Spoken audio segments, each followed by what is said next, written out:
Welcome back to another episode of the infamous Brother Peel podcast. I am your host, O'Shea Duke Jackson, and of course, the legendary, the one and only Steve Leotis, LaRufus, Pookie Dean Williams. Welcome to the show, man. Yeah, hoo hoo ha ha, he, motherfucker. Steve, let everybody know where they can find you at and all of the good things and stuff like that. Who are guys, you? If you guys ready to break out, go to my Patreon account, The Man Mindset, or you can go to themanmindset.com and check out the testimonials information to help you better yourself with women. Okay, now this is what I want brothers to do. If you enjoyed this podcast, Steve does have a Patreon. It's a very organized. It's actually way more organized than mine. We need to start supporting Steve on the Patreon, brothers, because he comes over here and he does a lot of work for this side of YouTube. He's really being a pioneer and really have added a great benefit to what we're doing over here. So we definitely need to support Steve. Actually, I need to go over there and sign up on Patreon right now for him. I'll do that right now, actually tonight. Even though his prices are $1 million for a Skype session. I'm just lying. No, it's not. So let me do this real quick, Steve. Today's topic, we're talking about why are black men so anti-American? Yes. Okay, so let's just talk a little bit briefly. Seattle Seahawks, I believe it's a defensive lineman, Michael Bennett. And at first, I thought it was Michael Bennett, the old running back from the Minnesota Vikings. No. But Michael Bennett just had a situation, I believe, in Las Vegas, where there was a shooting. I believe Michael Bennett was running, and he was approached by some police officers, and then according to that, he was mistreated very, very bad. Said like there are some things said to him, pull guns on, thrown to his head, and things of this nature. And such experiences are not uncommon with black American men. This is a guy who is a Pro Bowler, a guy who makes a lot of money, a guy who is a superstar. He plays a big part of that Seattle Seahawks organization. I don't believe he has any issues as far as off the field problems, but yet, we have this happening to another black man. And people can point out as to why black men feel that the system is against them. They are anti-American. They don't feel that they are part of the culture. What is your experience with things like this? And what do you feel about what happened with Michael Bennett and other black men like him in such a situation, Steve? Oh, boy, that's a very broad stroke question. Okay. Oh, boy. How I feel is one thing I'll discuss, okay. and what I think about the situation. I really don't know. Let's talk about the situation. I really don't know his situation to really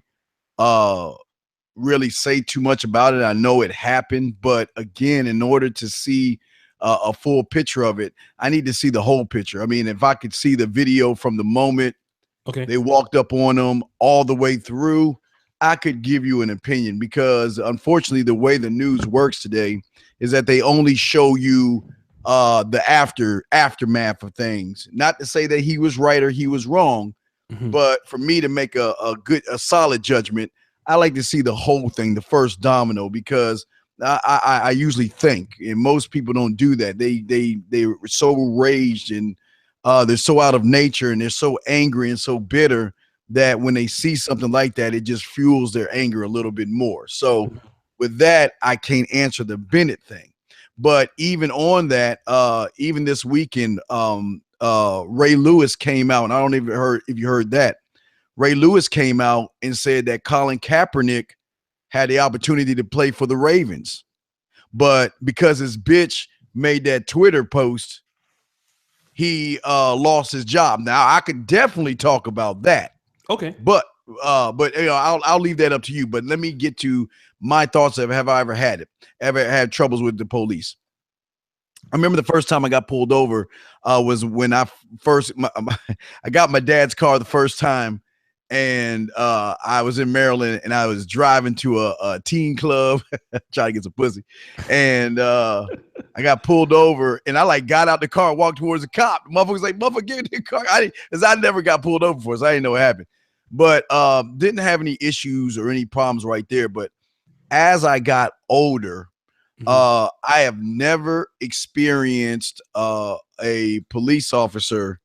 I never experienced a police officer being threatening, have pulled a gun on me, or anything like that because of the way I was taught to present myself towards them. And then as I got older, I learned, white people, of course, showed me how to play the game where if I get pulled over, they're just going to thank me or give me a warning. And I've said it several times, O'Shea, I have a heavy foot.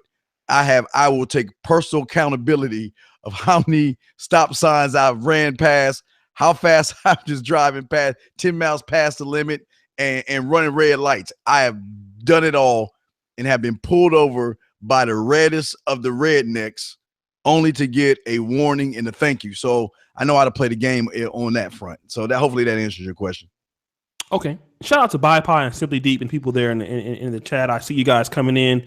Like the video as you're coming in. We have a really good show. But, let's do this real quick, Steve, because, there are some black men who share differences or different experiences than what you have experienced. Let me talk about me, myself.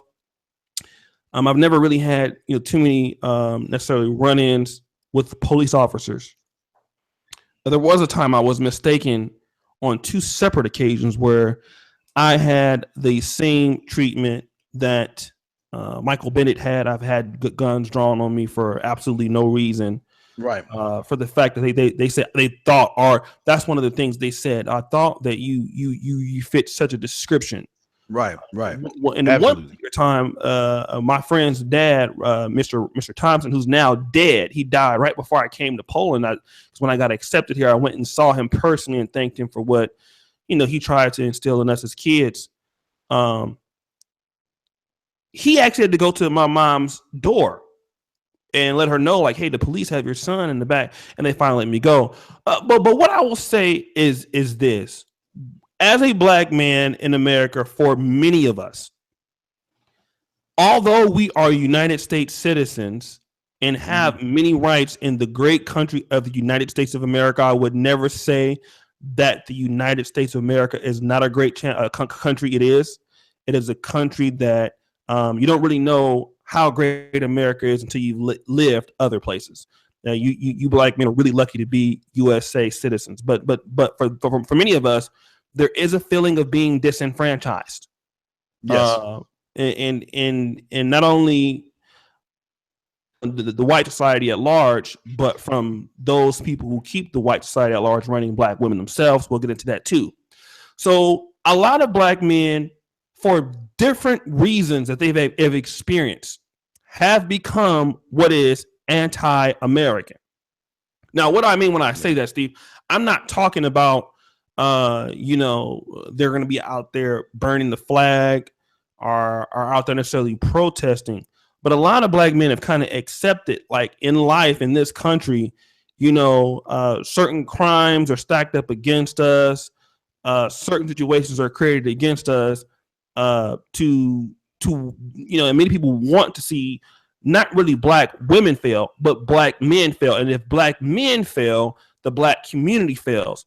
So a lot of black men feel very disenfranchised.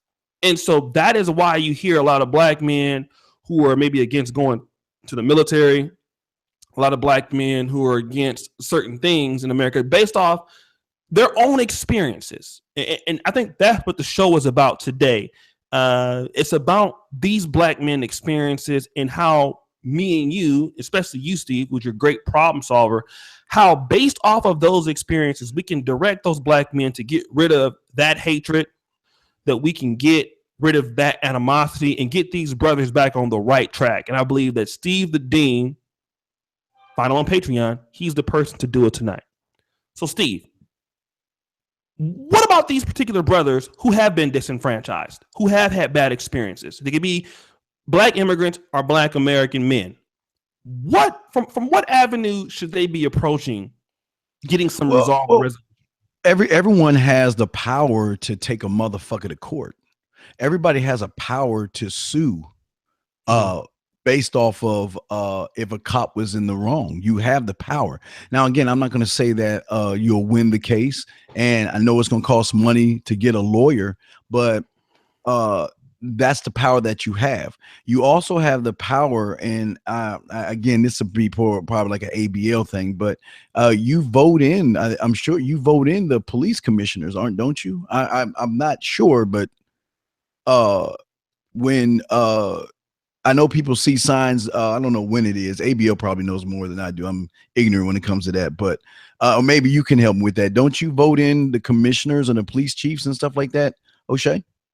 You do, yes. Black men. Right. So with that being said, that's another thing that I feel that some Black men are not utilizing their power in that, because I'm not saying vote in a Black police chief or someone like that, but you need to do your homework on both candidates that are running for that positional office, and you have a voice. You've got to vote, and your vote and your voice can also change things. It's not going to change everything, because like I said before, there's bad in everything. There's bad in every race. There are racist doctors and cops and lawyers and judges, and it's everything, right? There's racist everything. So not to say that's going to solve things.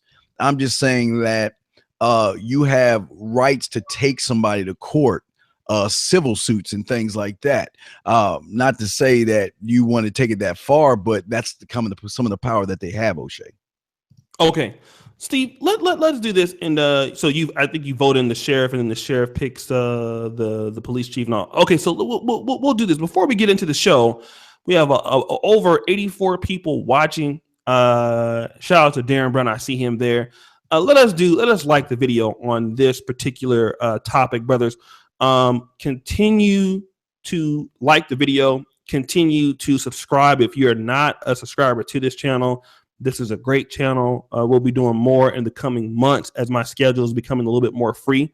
I've been very, very busy over the last 2.5 months, so I haven't been able to do a whole bunch. So let's keep the likes coming up on the video. So Steve, I gotta kind of talk about we gotta stay on the topic of police brutality. Yes, sir. I believe that although, and me and you are conservatives, we must point out the fact that you kill you more than anybody else kills you. Wow, can you say that again? You kill you more than anybody else kills you. Now, what do you mean by that? Please explain to them what you mean by what you just said. You Negroes are the ones. Stop the show. David Atta. Hold on a second. Hey, bro, you see I'm doing a fucking show, don't you? Why the fuck are you asking me what kind of doctor I want to be? What the fuck does that have to do with this fucking show? How about you sit your stupid ass right there and let me finish the fucking show? Stop trying to interrupt my fucking show, bitch. I hate when you niggas come in here and do that. If you want to talk super chat, don't try to fucking throw me off the fucking show. I hate when you niggas do that. You fucking interrupting African ass niggas. You Black niggas, stop that fucking shit. Yeah. I'll kick your ass back to wherever the fucking country you from. Now. You're out, yeah. Well, I can't stand you fucking niggas, man. Every fucking time it's always one. Well, God damn it, niggas are so fucking stupid. Okay, let me get back to this. Yeah, you kill you. Would you say you kill you? Negroes kill you more than anybody else kills you. And we need to, okay. Go ahead. I'm sorry. Okay, no, I didn't mean to interrupt you, but I just wanted to say that what we have to understand here is that the key thing that we all have to understand before to clear our minds is to understand perception is reality. Now, again, I didn't make up the rules here. I'm just letting you know, and I'm going to connect what O'Shea just said. Perception is reality. And unfortunately, most of us are judged based off a few bad apples. That's just how it is. I'm sorry, I did not make that rule up.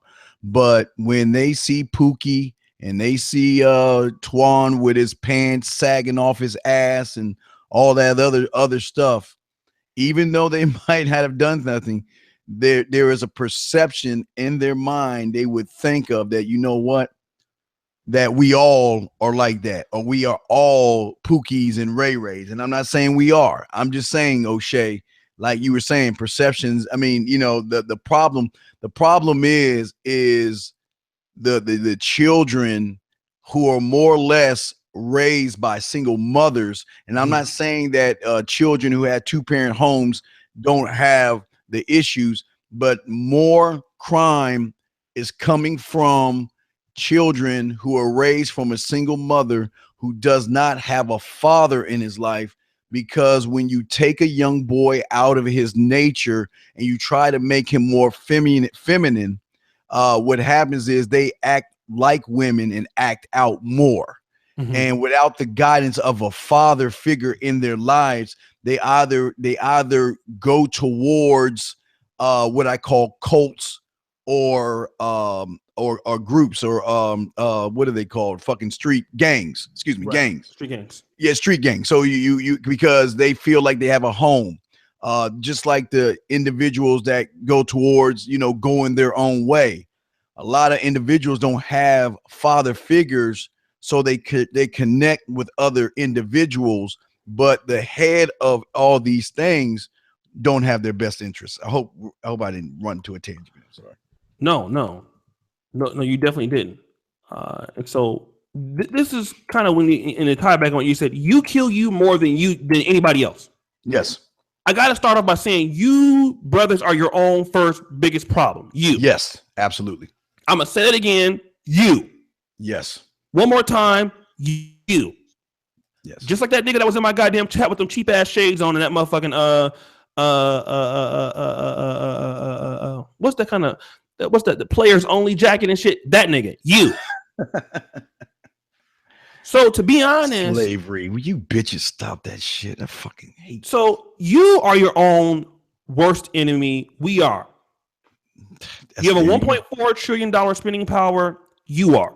Your lack of voting, your lack of wanting to understand the law, your lack of wanting to pull together to make things happen in your communities where you live. You. Yes, absolutely. Now, after you,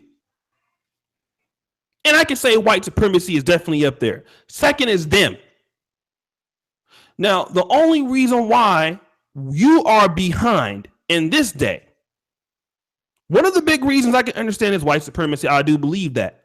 But at the second point, you have to understand that you're going to have shit in this game. Let me tell you what I mean.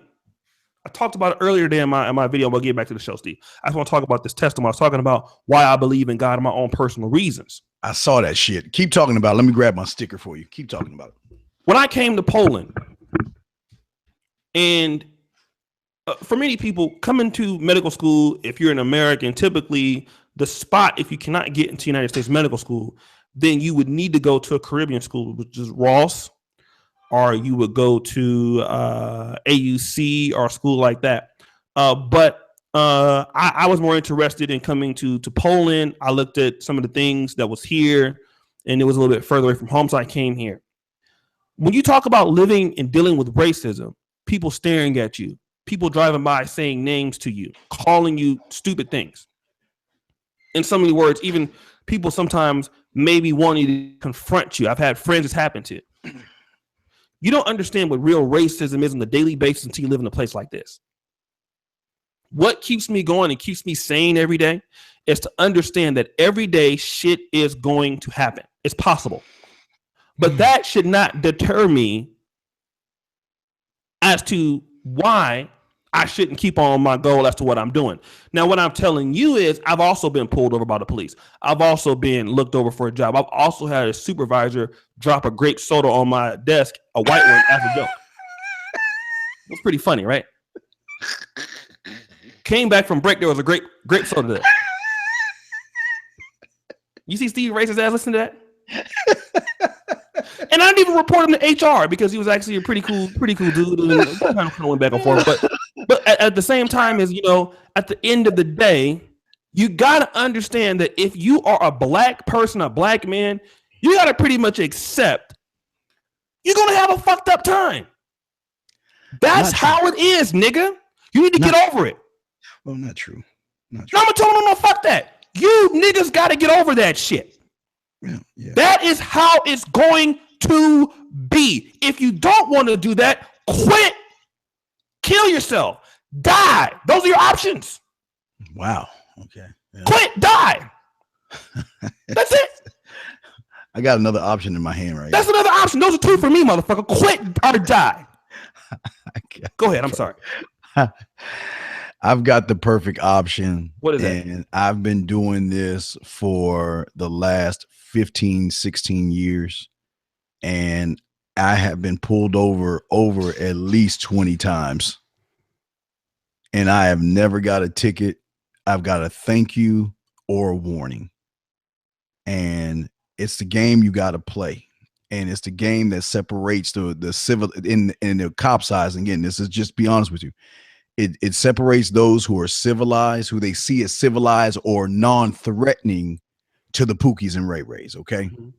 And again, I'm just trying to give you a solution. You don't have to do it. Fuck you if you do. I don't care. I'm doing it and I'm good. And I got all my boys. I tell all my boys to do it. They're doing it and they're good. So what I have here, and you can see right here, if you can flash on this, this is the sticker that will save your ass. Anybody out there, this is the thing that will save your ass. You join the club, you put this motherfucker on the back of your motherfucking vehicle, and they will leave you alone. They will not profile you. Now, don't get me wrong, they'll pull you over if you fuck up, because I'm a case in point of that. But when they pull you over, you will not get a ticket. They will not yank you out the car. They will not pull a gun on you. They will talk to you like you are a regular human being, and they will thank you afterwards or give you a warning with this. This is the power thing. And then a lot of people, O'Shea, don't want to do it, and they don't feel they have to, and I don't give a fuck, but I'm just trying to help those who want a simple solution. This is from the 100 Club, the 100 Club. It costs about $1,000 to join, or whatever, or up to $1,000. But what it is that you're donating to officers and firefighters who have died in the line of duty, trying to protect or save people. Now, when you put this sticker on your car, what will show these officers is that you are an individual who they don't have to feel threatened by if they walk up on you, because you are supporting something. And again, y'all guys don't have to do it. Y'all can say fuck it, but I'm telling you guys, it's been working for 15 some odd years for my cake ass, who has run red lights, speed, and crossed over stop signs and got pulled over in southern Texas by redneck ass DPS police officers, the worst of the worst. But when they see this, they don't even go for their gun. They'll walk up to you. They'll speak to you. Excuse me, sir, how you doing? And that is how all my conversations have been in the last 15 years since I got this. And that's that's the game. And again, this is some stuff they don't want you guys to know about, but this is how the game is played over here. And it's played where my boys are at, and they're playing the game and they're not getting pulled over. And if they are getting pulled over, they're getting pulled over for something they did. They don't get profiled and they don't get fucked over. But that's my simple solution I have, O'Shea. Again, I know a lot of people will say, fuck, I don't need a sticker to fuck that. Watch I get a sticker and all. Hey, look, like you said, O'Shea, them motherfuckers out there don't care. You know it. You know what I mean? If you want to play the game and you want to drive without being profiled, pulled over without them pointing a gun at you and them talking to you like you're a normal human being, all you got to do is have that shit on your car window, dog, and you're good to go, man. It's very interesting. Now let me do this. I'll see if Angry Man is just coming into the chat. But here's what I want to say before we go to him. I'm not talking about just getting pulled over. Black men being anti-American has to go through all sorts of things besides being pulled over. Being pulled over is a small snippet of what we're talking about. Absolutely. But I understand what you're saying, and that's another part of the game we're going to talk about tonight. Is black men being willing to play the game, putting away their pride to play the game. I told you guys like this. I'm in Poland right now, in a country, in a city in southeastern Poland, where a lot of people would rather me not be here, but I'm playing the game. Okay, I'm playing the game. And what we need at some point in this show is to encourage you, black men, to play the game. It's going to be hard and difficult. It will be more hard and difficult if you don't play the game. And you have to learn how to play the game. If we have too many niggas who feel that you're just militant, you're going to be able to do whatever the fuck you want to do in your own style, in your own way. And what you're going to be met with is great slaughter. Yes, it's not happening. That's because they're single mothers. Again, well, and it's not, sometimes it's their militant fathers that fuck them up as well. Because dad didn't make it in anything, and he's working a blue collar job or something, and it's not to knock him for working a blue collar job, or he's working a white collar job and he's dealing with a lot of racism. Unfortunately, these are the parents that sit around and they indoctrinate. Remember, we are nothing but made up stories. And if your parents are always talking about the man hold you down, it's the white man's fault, it's the man, it's the man, it's the man, it's the man. These motherfucking kids need to ask their daddy, what is up? What's your education like? I mean, how far did you get in school? You know what I mean?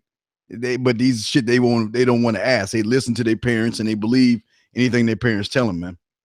Okay, let me do this real quick before we go to Angry Man. I just want to shout out. We had a brother that super chatted here in the chat, and like I said, definitely I always appreciate the brothers who do come in, donate onto the Brother Pill podcast.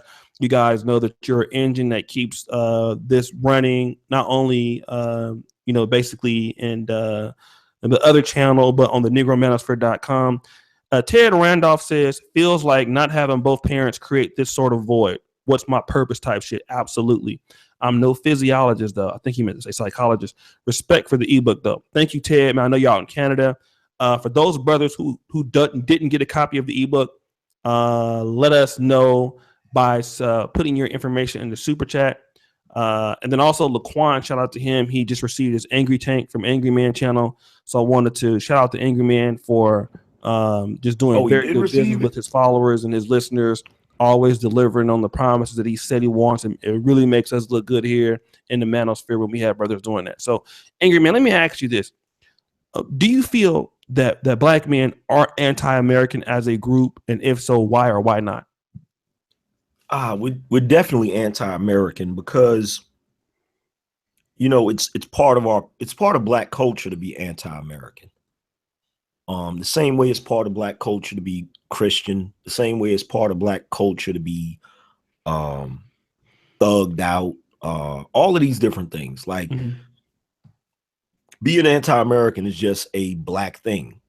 And the reason why is because you had because of slavery.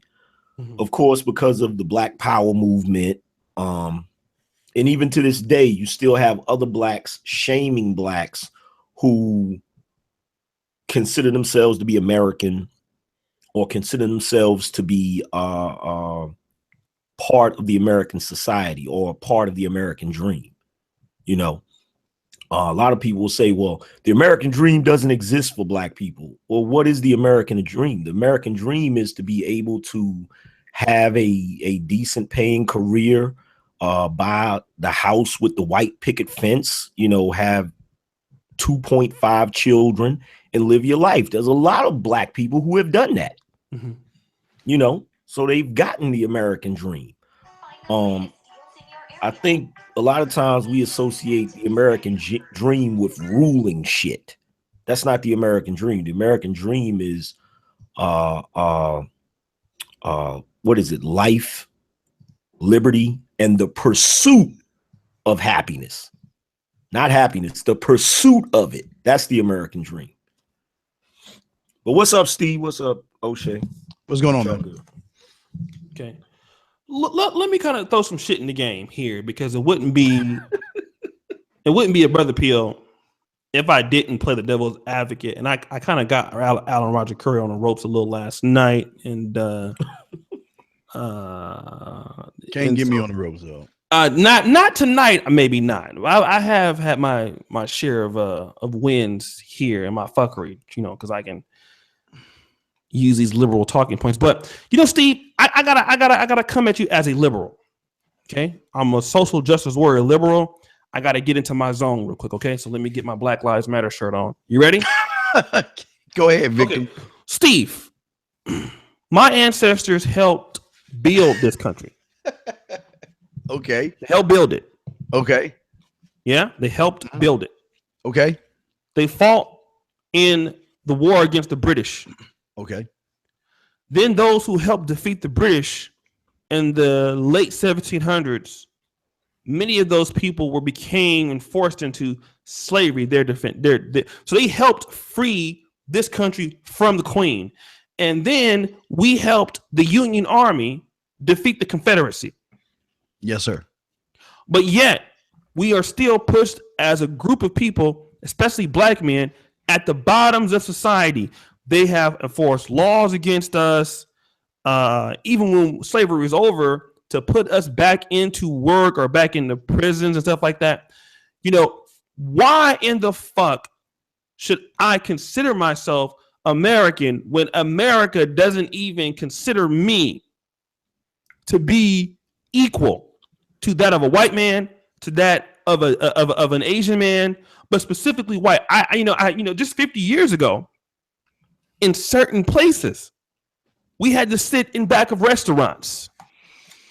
And this segregation is now hidden among class levels and under policies that are diametrically opposed to the advancement of black men. So why should I raise my red and white and blue flag? Well, first off, you forgot there was a comma there. That not only did they do that, they also marched. They got sprayed. They got chewed by dogs. Yeah, all of that. They got all of that.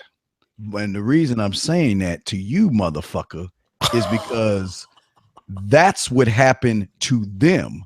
Your black ass has never picked a piece of cotton, or has been whipped, or has been chewed by a fucking dog, or has been sprayed by fucking water. And yet you have the fucking audacity to use what happened to black people to give yourself a reason not to do shit. They went through all that shit they went through so you can have opportunities today to do shit. So don't you sit there and give me that we shit, because it wasn't you, motherfucker. It was them. They went through a lot of things. They got lynched. They got beaten. They got chewed up by dogs. Your motherfucking ass just sat on the couch. Your lazy ass didn't want to get up when it was time to go for that job interview. Your lazy ass probably came to work late and fucking took 2 lunches and fucking left early. So don't give me what they did, because what they did has nothing to do with your ass. Well, let me come with another liberal talking point, Steve. And I have a pretty good response, but this is what I can talk to you about. Let's talk about what is considered to be generational wealth. I'll use Mr. Black's talking points. So what you're saying is right, Steve. I necessarily didn't get beat. I'm a pretty good social justice warrior now. But here's what we're going to say, Steve, that the calamities that have been placed upon those blacks have affected the family structure generation to generation to generation. Now, while I might not have been abused or beat, but due to the policies that have been put upon blacks, whether that be Jim Crow or whether that be slavery, we must look at the idea that the wealth gap between those blacks who have been oppressed and other groups, let's say primarily white, and the access to things are a lot different. So I have to start off at a lower level in comparison to some other people in this country.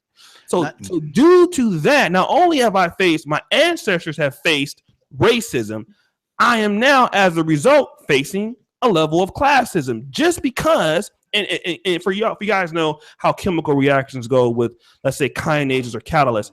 If you let a reaction start, let's say, from point A, and some enzymes go downstream, and you're looking to get a full product of a reaction, it can go to completion without hindrance. But if you hinder any part of that reaction, it affects the other things that are on the route. Let's say, for example, dopamine, which comes from L-dopa and other things that come in between it. If you inhibit just the first part, what's going to happen is you're going to inhibit those things that come downstream. And I have to argue on the liberal talking point that blacks have been inhibited primarily from what's happening in future generations. And so because of that, the dysfunctional Negro attitude that you have more single motherhood births, but you got to go back and look at what has inhibited that from a primary talking point. And if a liberal says that, what's your response?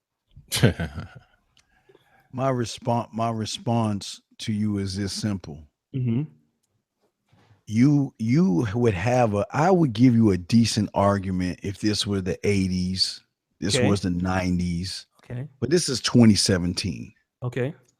You are in a position where you don't have to even deal with a white man if you choose not to be, because there is this thing that's called it's a wonderful thing. It's going to shock you. It's called the internet. It's a weird thing. It's just the craziest thing. It's a thing that gives you access to everybody around the world that you want to have access to. And the thing about the internet is that, you know what? You don't have to deal with all that shit that you were saying. Why? Because this is the problem with you blacks. You black people all are full of fucking excuses every time you turn around. Preach. Every time you look, you always want to be the poor me. Oh, we shall overcome marching type niggas out there, instead of saying, you know what? That was my past. I understand my past. I respect my past, but I'm in the present now. See, the present is 2017, not 1868 and shit where y'all motherfuckers are still back. I'm sorry. It is your mindset. And you can tell that even in the chat room, you can tell the niggerdom mindset who's still stuck in the past. My question to you is, what is your excuse for not building a business? Who is stopping you from not taking information down and creating and building something on the internet where you don't even have to deal with white people if you don't want to deal with them? What say you, sir? Okay. I'll not say I'm going to concede right now, because I could come back with some more liberal talking points, but I'm going to save them for Anthony Brian Logan. Welcome to the show, Anthony. Thank you for having me, Doc. Appreciate you. Let me get my Roland Martin on real quick. Here we go. You know, I'm not as fat, but I'm definitely a little bit brighter than he is. Welcome back. Let me ask you this before we kind of get into it. We go to Angry Man here. Welcome to the Brother Pill. You're Brother Pill All-Star. Been here many thousands of times. Why do you think black men why are we so anti-American as a group? People just don't want to participate in society. They want everything to be handed to them, but they don't want to really participate. They don't want to be part of the country. That's the problem. That's why they're anti-American. They want America to do everything for them, but they don't want to do anything for America. But what did JFK say? Ask not what your country can do for you, ask what you can do for your country. We don't have that kind of ideology. And then a lot of us get brainwashed by the Colin Kaepernick types that want to come out here and talk about slavery and stuff like that, and all this oppression, all this, that, and the third, all this oppression Olympics, it keeps us from being able to go forward. So that's why we're anti-American, because we don't want to participate, and we keep getting told that America is the reason why we're not doing well, but it's just not. It's us. It's us that's the reason why we're not going forward. Let me talk to you about John F. Kennedy, since you made a great point about him. You quoted John F. Kennedy, ask not what you can do. What did you say again? Ask not what your country can do for you, ask what you can do for your country. Let's use John F. Kennedy for a point, because John F. Kennedy can say that before he died in 1963. But let us examine people like John F. Kennedy. Do you mind if we engage in a little bit of rhetoric? That'd be okay with you? Go for it, man. You know, I'm here, man. So it's whatever. Light his ass up, ABL. Light that motherfucker. You know, I'm pretty good at this. I don't know if you know, I'm pretty good. All right, man. I mean, we'll let the chat be the judge of that. Well, I'm pretty good. Really? Let you know. And you kind of stepped yourself in the gauntlet right now. You kind of do that, and it's kind of hard for you to kind of wiggle out. So right now, I'm gonna let you wiggle out of that if you really want to. But if you kind of really want to go back and forth with this, your fans might be looking, man. They might be unsubscribed. Hey, man, you know I'm a confident person, man. So I'm good money. You gotta be confident. Get your ass knocked out, nigga. Okay, so let me say this. You said this is what you said. John F. Kennedy. 1960. John F. Kennedy is running against who? Vice President Richard Nixon, who was underneath probably, I would say, the second or third greatest president of all time, Dwight D. Eisenhower. John F. Kennedy went to a certain black preacher that he needed some help with, and he was losing in the polls. Eisenhower was World War II general, great background.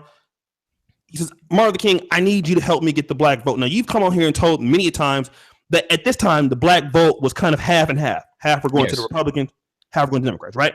Yes. John F. Kennedy made some promises to Martin Luther King if he did do that. He said, well, what King was looking for, who was in Alabama at the time, if you get the vote, I need you to stop the hindrance of whites who won't let us vote in Alabama, because when we try to vote, they will try to give us harder exams and not let us vote. John F. Kennedy agreed. But when John F. Kennedy got into office, a good part was, not all, but some of it was based off of Richard Nixon having a bad TV presentation in the debate and Richard Nixon hurting himself, but also the push from King, who had a lot of favor with not only whites and blacks in the country, pushed him over the edge. And then John F. Kennedy turned his back on blacks who helped him get in. And so when you talk about John F. Kennedy, ask not what your country can do for you, but what you can do for your country. And if you look at how he treated blacks and mistreated them, especially in Alabama with the voting rights, especially in Selma, could you not say that those blacks have every right, after they have put themselves in the political system and put themselves in the person that voted for them, who then turned a blind eye to them because they were not a big enough part of the population? Why don't they have a reason to be anti-American after John F. Kennedy lied to them?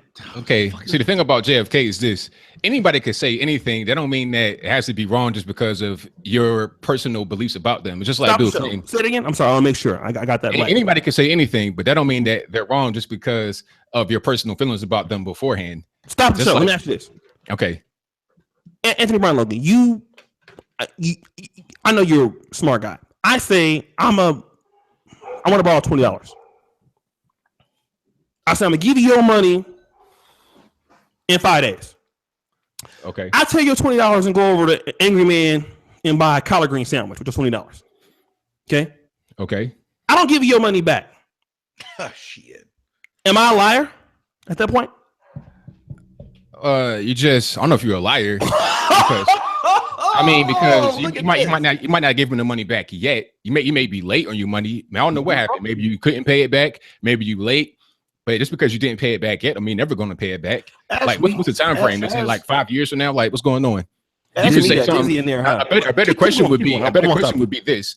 Question would be this. If you say that you're gonna, can you borrow some money and you're gonna pay it back, and then he call you back, he said, I ain't paying you nothing back, boy. What you gonna do about it? That's a different story, rather than just not paying it in a certain amount of time.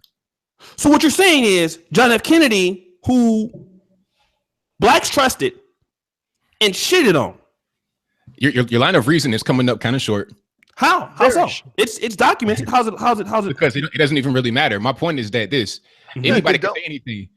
Adolf Hitler could say it's raining outside. Exactly. Just because you don't like Adolf Hitler don't mean it's not raining. If you go outside and get wet, you still wet. He was right. Damn. Just like Bill Clinton when he said we are a nation of laws and a nation of immigrants. That was right. I don't like Bill Clinton. I hate Bill Clinton, but what he said was correct. So I can't just invalidate what he said just because I don't like him personally or because of what he did to black folks with the crime bill. He still was right. But there's a deeper question, though. There's a deeper question about what you're saying in reference to black people. You're saying, okay, John F. Kennedy promised something and he didn't come through with the promise, right? So because he didn't come through with the promise, that means that there they should have a right to be anti-American, or that's what some people would think. But here's the thing. If I come to you, O'Shea, and you work for Procter and Gamble, that's where you make your money. That's where you get paid. And you come to me and you say, hey, I'm going to borrow $20 from you.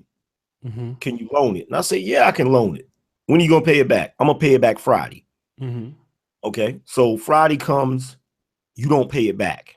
In a black person's mind, instead of being pissed off with the fact that you didn't pay it back, they're going to say, well, fuck this shit. I ain't never shopping at Procter and Gamble ever again. What the fuck does Procter and Gamble have to do with your personal bullshit? Just because you work for them doesn't mean, just because you work for them doesn't mean that what you're doing has anything to do with, like, we live in America. America's in a country, and it's comprised of a bunch of people who run the motherfucker. You feel me? What does being anti-American have to do with opposing the individuals who are changing places constantly when it comes to running the country? Let me explain. That's right. Because here's the thing. Because Anthony Brian Logan was dizzy on the road. No. I was trying to tell him out. It's not gonna work because I'm gonna put his ass back on the ropes. Just like I made my point very well. I did great. You did great, dog. You're dizzy. You're dizzy. Dizzy. Steve, I'd have had your ass dizzy so many damn times. It don't even make no sense. You might as well call you a carousel, roll around the world and shit, nigga. I'll be fucking you up. Okay, let me tell you what. Let me go back to the thing. See, you're talking about a one-on-one circumstance. But what you don't understand is at the time that John F. Kennedy, and I'm only using that as an example because what Anthony Brian Logan said, they're anti-American. What was it? What was your reasoning, Anthony? You said black men are anti-American because they just don't want to participate. We don't want to participate. We don't want to participate, and also don't want to participate. That's what he said. I'm gonna stay that right there. I said more though. I didn't say this. Okay. What else more did you say? I'm sorry. I'll make sure that you get it all out. We don't want to participate, and we want everything handed to us. We think that since America owes us something, and because of racial transgressions in the past, slavery and stuff like that, they were owed something. We can just sit on our hind parts and get handed something rather than going out there like everybody else in the country. Don't matter what color you are, black, white, Puerto Rican, candy stripe. Everybody got to go out there and get it. But many of us feel like we don't got to do anything because of slavery and stuff that we did not experience ourselves as human beings right now today. Let me finish my point, Ingram. I'll go to you. From VA because he said hind pots. Let me get him right here.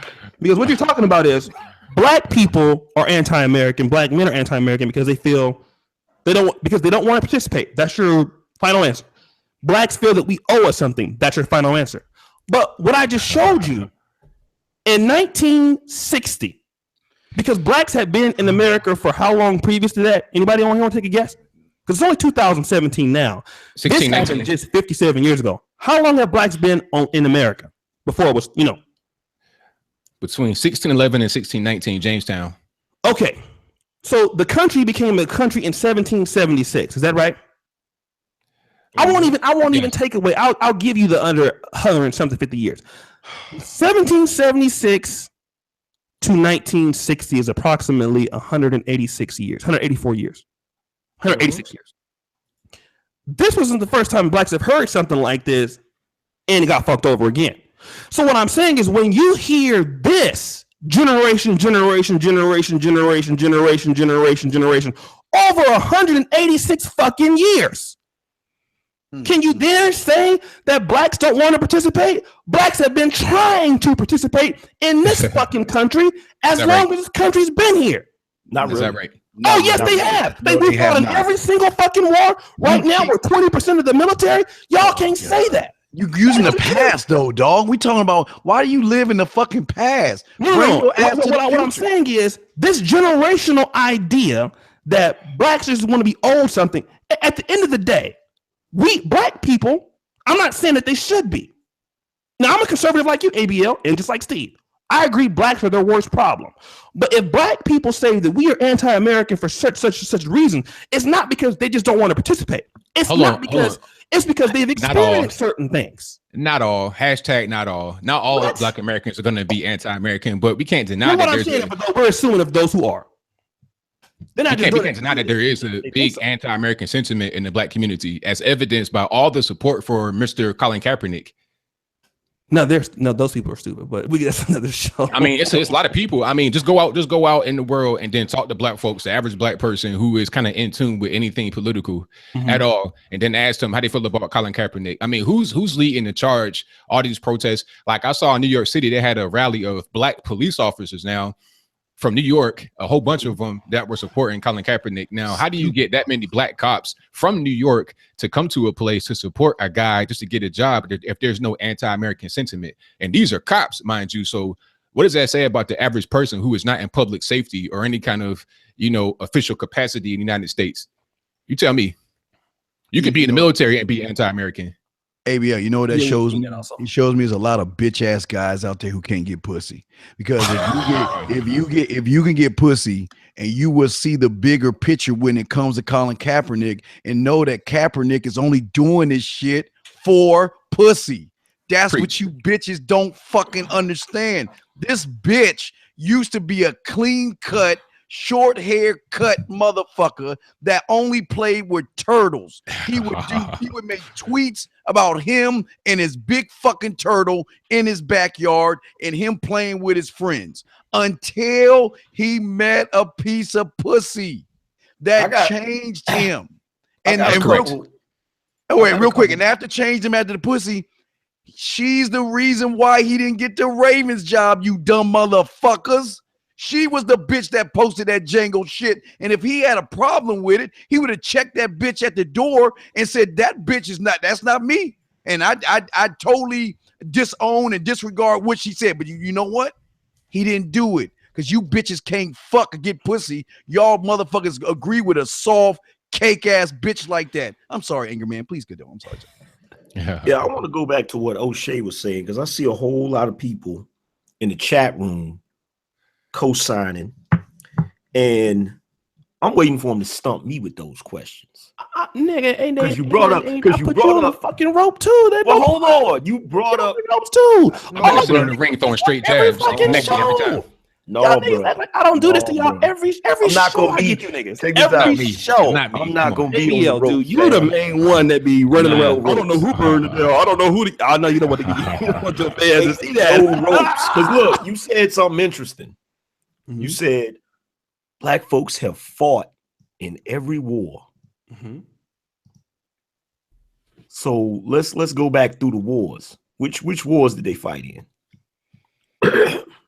Well, you're saying that as far as participation into the country, right? Oh yeah, and still, I believe now, according to certain numbers, we're at least 20% of the military, so we're still participating. Yeah, you know why? Especially in this day and age. Because it's a source of income. Okay. That's a source of income. Very rarely will you see a Black man say, I want to fight for my country. You'll see white dudes say that. Like, there's some white dudes out here that really, they enlist in the army because they genuinely want to fight. But a lot of times, and I'm not saying there aren't any Black guys like that, but most of the time, Black guys Black folks go in the military as a way because they can't find a job, or maybe they want to get an education, or maybe they want some sort of a source of income. There's a lot of benefits to going into the military. Get them a Camaro, and be styling. Yeah, there's a lot of benefits. So that's not really a strong point, my friend. What's not a strong point? To who? About the military service. Because you could be in the military. No. He said that we don't want to participate. That's what Anthony Brian Logan said. So when you can say 20% of the military, I'm not saying every Black person is like that, but I'm talking about those that are anti-American. We're talking about those that are anti-American. We don't really want to participate. Like, a lot of the reason why we're anti-American is it's a few reasons, and not all the reasons have to be congruent. It's like this. Some of us don't want to participate. We just want to send our hind parts to do nothing, collect a check, collect the benefits, live under a woman, eat her, eat off her food stamps, drinking the Kool-Aids and the Pop-Tarts and all that kind of stuff while she at work playing Madden, this, that, and the third. And then you got some of us that said, you know what, I want to be the Colin Kaepernick. I want to be revolutionary. I want to be a sovereign citizen, all this, that, and the third. And they want to kind of buck against being an American. They want to be their own independent person. They want to break away from the system. They feel like it's racist and it's holding them down. It's a lot of different reasons, but not all of them have to be at the same time existing. But let me ask. So I think what I'm gonna do real quick, because go ahead, Angry Man. And once we do have Kevin on the line, so go ahead, Angry Man. I'm sorry. Let me ask you this, O'Shea. So, what was the first war that Black people fought in this country? Once the country was actually established? Yeah, once it was established. I believe it was the war against. Well, it probably would have been the Civil War. The Civil War, because the war that they won against the Britain, I wouldn't. Why did the average Black person fight in the Civil War against the Confederates?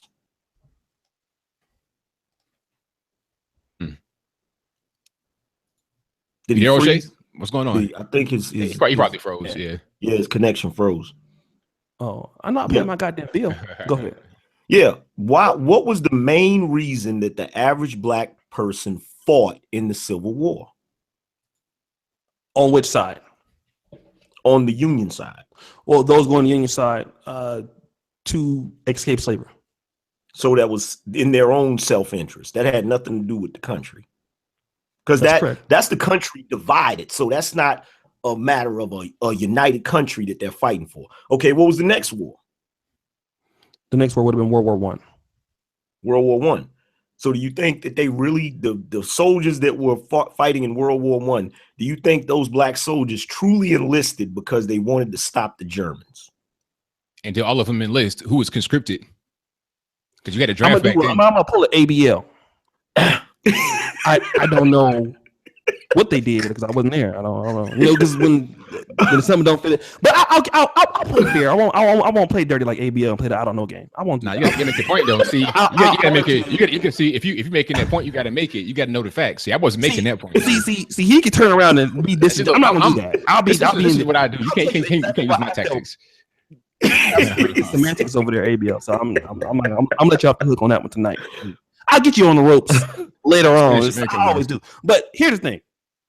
Blacks, I feel, and keep in mind, we're talking about participating. We're not talking about why they participate.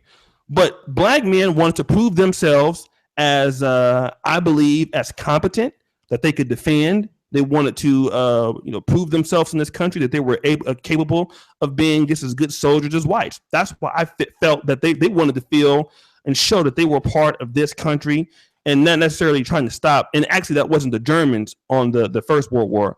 I believe the First World War was not about the Germans. The First World War had to do with who? What was World War I about? World War II is the Germans. Germans were World War I. They were involved. Everybody was involved in the war, but it was another. It was. Oh shit! Sorry. It was Russia. Somebody said Prussia. It was Russia. That was still the Axis powers. Russia, because Russia was in trouble from World War I. That's how Hitler rose in the National Socialist Party in World War II. They had been stripped after they lost, and their country had been divvied up. France was on their neck. England was on their neck. So, okay. I believe that Black folks fought in that war because they didn't have a damn choice. Conscripted, had a draft. It was drafted. Well, that's what in World War I most people fought, and it was the largest loss of life in industrialized war. But a lot of people got conscripted then too. Yeah. Now I'm not saying a higher percentage. Now I'm not saying that once they got in the war, they didn't fight bravely and they didn't do their thing. But what I'm saying is initially, because we're talking about participation, and when we're talking about participation, we're talking about I really genuinely feel like there were very few Black men who were in America that were so proud to be American that they was like, I'm gonna go fight this war. Okay, now let me do this real quick because I'm gonna get to Kevin and then we'll get back to Steve. Let me do this because I got some questions to stump you niggas tonight. I mean, you brothers of mine, and I'm gonna get in my real liberal Black Lives Matter shit. Steve and ABL. Y'all are I've been watching social justice warrior shit all day. I'm gonna fuck y'all up. All right, let me do this real quick. First of all, I want to thank Steve. He always starts these things off with me. He probably do a good Kool-Aid sandwich. But everybody on the panel, thank you. This is what I want you brothers to do. If you're watching the show, like the video. If you can do that, we have 191 people watching and only 90 likes. This is a black male podcast. It's called the Brother Peel Podcast. Again, this is for you niggas. So I got to call you that because you don't like the fucking video. And this is what you niggas need to start doing. When you come here, bring your black ass in this damn chat. Like the video. It's very simple. Just hit the like button on the video, brothers. Tell your friends about it. Tell your cousins about it. Tell your Uncle Leroy about it. Help him download YouTube app so he can watch this shit too and get some of this game. So again, also, shout outs to the people who have been super chatting. Let me go ahead and acknowledge you. Joseph Franklin, $2. Thank you, fam. The Grinch God, this is interesting. My neighbors are liberal. My wife once joked at dinner that her husband, or the wife once joked at dinner that her husband named his cock ring Hillary. Then they asked me if I ever saw Alice in Wonderland. He always has some weird shit to say. Okay, so listen, brothers. Wow. All right. How do you even transition from a cock ring named Hillary to Alice in Wonderland? So that's what happens when you super chat. I'll read your fucking comments and shit. So let me say this also before we continue to go. This is a black male show, the Brother Pill Podcast. We do this for you. The way that you can support this show is by hitting the super chat button. So like I said, if you have never super chatted before, this goes to keeping the Negro Manosphere up, keeps on the podcast going. This show is called the Brother Pill Podcast because it's for black men. I'm looking for your black ass to support it. I'm not looking for nobody else to support something called the Brother Pill Podcast but you. I want your money and your money only because we need your money to help us to keep getting better shit. So pull out your cell phone, your credit card, hit that super chat button. Let us know you appreciate us. This is your first time because we definitely need the support from brothers, even if it's $1, $2. Thank you, my man, Andres Chapman. Appreciate you, $5. Every little bit helps, man. Keep the brothers, keep us going in the website and the comics and stuff like that we're doing for black men. Let me go to Kevin Samuels and I'm going to go to Steve Dean. Kevin, what's up? Yo, how are you? What's going on? I'm doing pretty good. Let me do this. I'm going to get Dynas on here also. Do you feel, and I think Steve left because he had a show to do you think black men are anti-American? Yes. Why do you think that? Again, I have to agree. It's cultural. I was born in '69, and everything, the world I grew up in, my grandfather's a World War II veteran, actually, Purple Heart recipient. He was very much a patriot. But the generation I grew up was right at the crux of the Black Power movement, and everything black was in juxtaposition to everything white. We have always had a dual life in this country. We are the only group that really has to code switch. We live on two different planes. So yeah, if the vast majority of the country can go out on the 4th of July and celebrate the country, we always have to remember something different. We can celebrate the 4th of July, mom, apple pie, hot dogs, baseball, but we still also have to think about our ancestors in slavery. When you go back to Thanksgiving, you can celebrate the Pilgrims and Plymouth Rock and such and so forth, but if you're like me, you still got to remember the native ancestors. There's nothing in American history that the average American, whether they were imported here or born here, can celebrate that we don't have an alternate history for. So that breeds a separateness from the country. Mm-hmm. That breeds this, I am same, but I'm different. And a lot of that gets turned into anti. Mm-hmm. Good point. Good point. Let me shout out to Angry Man Channel for that lovely donation of $10.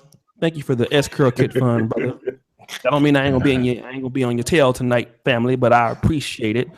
Dynas, the link is in your description. Officer Faulkner, the link's in the description. Andres Chapman, thank you. Dynas on here. Let me now go to I think Steve left. He had a show to do, but let me go to Dynas, because you know Dynas got the African shit on. So y'all say something, he fuck around, hit you with a voodoo spray or something. Say something stupid, Anthony. He gonna fuck your shit up. He out there kicking it with them people in Benin. He knows some new shit. I believe his ass along with that shit on. the little Anthony Bryan Logan doll and start poking the shit. Anthony Logan over there fucking talking about Black Lives Matter again. Fuck you up. Welcome, Dinus, man. Shout What's out. Up, fam? What's up, panel? What's Everything up, good? Dinus, you know, me and you are kind of more in sync with our views on race and stuff than these other niggas are. I'm sorry, other brothers. Especially that light-skinned one over there, you know, I don't know, he full of shit. But let me ask you this, Dinus, you're a Pan-African, and I'm almost to that level as you. Are Black men anti-American, and do we have a reason to be? Yeah, I mean, we are, because what we were promised, you know, all men are created equal. One nation, in this nation, we're supposed to be created equal, but for the longest, we weren't treated as such. So, you know, you have a lot of Black men with a lot of animosity because, you know, what America has promised, America has not fulfilled that promise. So that's the reason why a lot of Black men are anti-American, and they have a reason to be. So yeah, I mean, that's the reason why. Let me tell you what Anthony Bryan Logan said. Go ahead. He said Black men are anti-American because those men who feel disenfranchised, they feel that somebody owes us something, and in so many words, we don't want to participate. So when you hear someone like Anthony Bryan Logan say something like this, what do you think is going on in his mind? I mean, loaded question. I think everybody's I guess experience is different, but at the same time, I mean, you can't deny that Black men weren't giving all Black men, or we weren't all given a fair opportunity like everybody else throughout the history of this country, you know. But at the same time, you know, some Black men feel as if, you know, they've had just as much of an opportunity as white people, but you have to realize that that's not true. And I mean, there's just the facts and evidence to prove it. So I wouldn't necessarily say that, you know, the Black men that feel disenfranchised, that they don't have a valid reason to feel disenfranchised. But again, everybody's experience is different. So let me ask you this real quick before we go to Angry Man, and then actually, is it Angry Man or ABL? I think it's ABL than Angry Man. Let me do this. ABL does make a strong point. He makes a strong point, Dinus. And I'm not saying it to be on fucker. I gotta admit, because I'm me and you different to the part where I'm a conservative. I know you're a conservative, not politically, but with values. You're a conservative person. He says that we have a lot of Blacks who feels that people owe us something. Right. He's right. Thank you. He's right. Well, I won't lie. Right. We have Black people who do not want to participate. Now, I don't, you know, Anthony can talk for himself, but let me hop into his conservative mind. Let's see how this goes. Much of the stuff going. Let me know if I'm wrong. When you're saying that we don't want to participate, Anthony Bryan Logan, I don't think is saying that he doesn't feel that there is absolutely no racism in the world. I'm pretty sure he will identify that there's some realms of disenfranchisement, some places in the United States. But as far as him feeling that Black people have the ability to become police officers, as far as him feeling that Black people have the chance to vote and fund their own voting agendas and to participate in the military and to have the ability to do things for themselves and to actually get into the system to change it and work with other Blacks, as us intelligent Black men are doing right now on this panel. What yes. Anthony Bryan Logan and Angry Man is saying, that a lot of Black men don't want to participate in that. They would rather complain. He's right. Correct. Right. And I completely agree. I mean, you have to participate. Well, I agree with that. I mean, you have to participate. You have to get involved. But I just think sometimes when we have this panel, it's like, if you don't, I mean, how can I put it? You could participate, but at the same time, realize that there is still a problem in the system. And I just think sometimes ABL and Steve, like, even if you're participating, it's like, I don't know, just from what and I might be misinterpreting wrong. I just feel as if they're kind of on the point, like if you participate, it's like, shut up, don't complain. Slavery was in the past, get over it. And that's it, that's all. And my thing is, you can participate, but at the same time, let people know that, I mean, there's definitely flaws in the system and still, you know, participate in the system. So that's how I feel about it. But let me go to ABL. I'm going to Angry Man because I think maybe I misspoke. Did I misspeak something a little bit, ABL? No, you're good. Like you 100% correct. And then my thing about that is about the, you know, the problems in the system. I just don't see it. I want to know what the problems in the system are that prevent us from being able to go forward. You know, you get all these racial set asides, affirmative action and stuff like that. A lot of that stuff is like, we got so many things that are in our favor, so many ways to take advantage of the system. I don't see how the system actually hurts us. The only way it can hurt us is in the way that is intended to help us. You're talking about the welfare state. That's actually intended to help us, but it actually hurts because so many of us become dependent upon that. And the Black women become married to that, it ruins the family. So if you're talking about any kind of structural deficiency, any kind of institutional thing that is holding us back, that right there could be one. It's intended to help, but it actually hurts. And the same thing with affirmative action. When you're talking about college admission, a lot of times we get into a school that is not best suited for us. There's a book about that actually called Mismatch. Prime example, if you need a certain SAT score to get into a school, a Black person would get like a 230-point bump at the max, 230-point bump to get to that level. But what ends up happening is we get into the school and now we're struggling. So then once we go to the school, what happens? You get somebody, nothing against diners, but you got a guy wearing a dashiki with the you know, I love you, diners. I ain't talking about you because you're a good guy. you know what I mean? Dashiki. What is the diners? What is it called? Coffee time. Yeah. So I ain't talking about you because you know something else, but you know what I'm talking about, the guy that's like, oh, it's the white man's fault, this, that, and the third, because you're struggling in school and you're looking for somebody to blame. Why am I struggling in school? Why am I in this class getting bad grades when white counterparts are getting better grades than me? The reason is because your SAT score was lower than theirs. You should not be in that class. You should be in a class that's best suited for you. That don't mean you got to go to a bad school or somewhere where you're not able to get a good education. You're able to get a good education, but maybe just not at that particular school. See, stuff like that hurts us, even though it's intended to help. But I don't see anything that's really intended to hurt us that's out there that's structural or any kind of way institutional. I just don't see it. Yeah, but I mean, you speak on affirmative action. I mean, white women benefit more from affirmative action than any group. Nah, I mean, I'm not trying to say that we benefit. I'm trying to say that it hurts us. Well, it's not. Well, it's hurts us how though? I mean, because the thing is, I don't see. Okay, I went to the University of Georgia. I didn't see, I guess, whatever Black students who got in on affirmative action who were, I guess, disenfranchised because of affirmative action. But my point is this: like, okay, if you are admitted into a school due to affirmative action, and you get into a program where it requires a certain SAT score. Okay, SAT scores, these standardized tests, they're pretty good as far as being able to measure your performance. How are you going to be able to perform from high school to college? Now, if you get an artificial bump in your score just because you're Black and you go to a program, now you're going to be in the program people that have that score who scored it naturally. So most likely you're going to perform worse than your counterparts. Many of them are going to be white or Asian. So you get into the class, and you feel like I'm underperforming because I'm Black. The teacher don't like me because I'm Black. He's racist. Right. And then you go to a guy on campus who's right there, dashiki on, with the whatever the Quran or whatever Nation of Islam stuff in hand.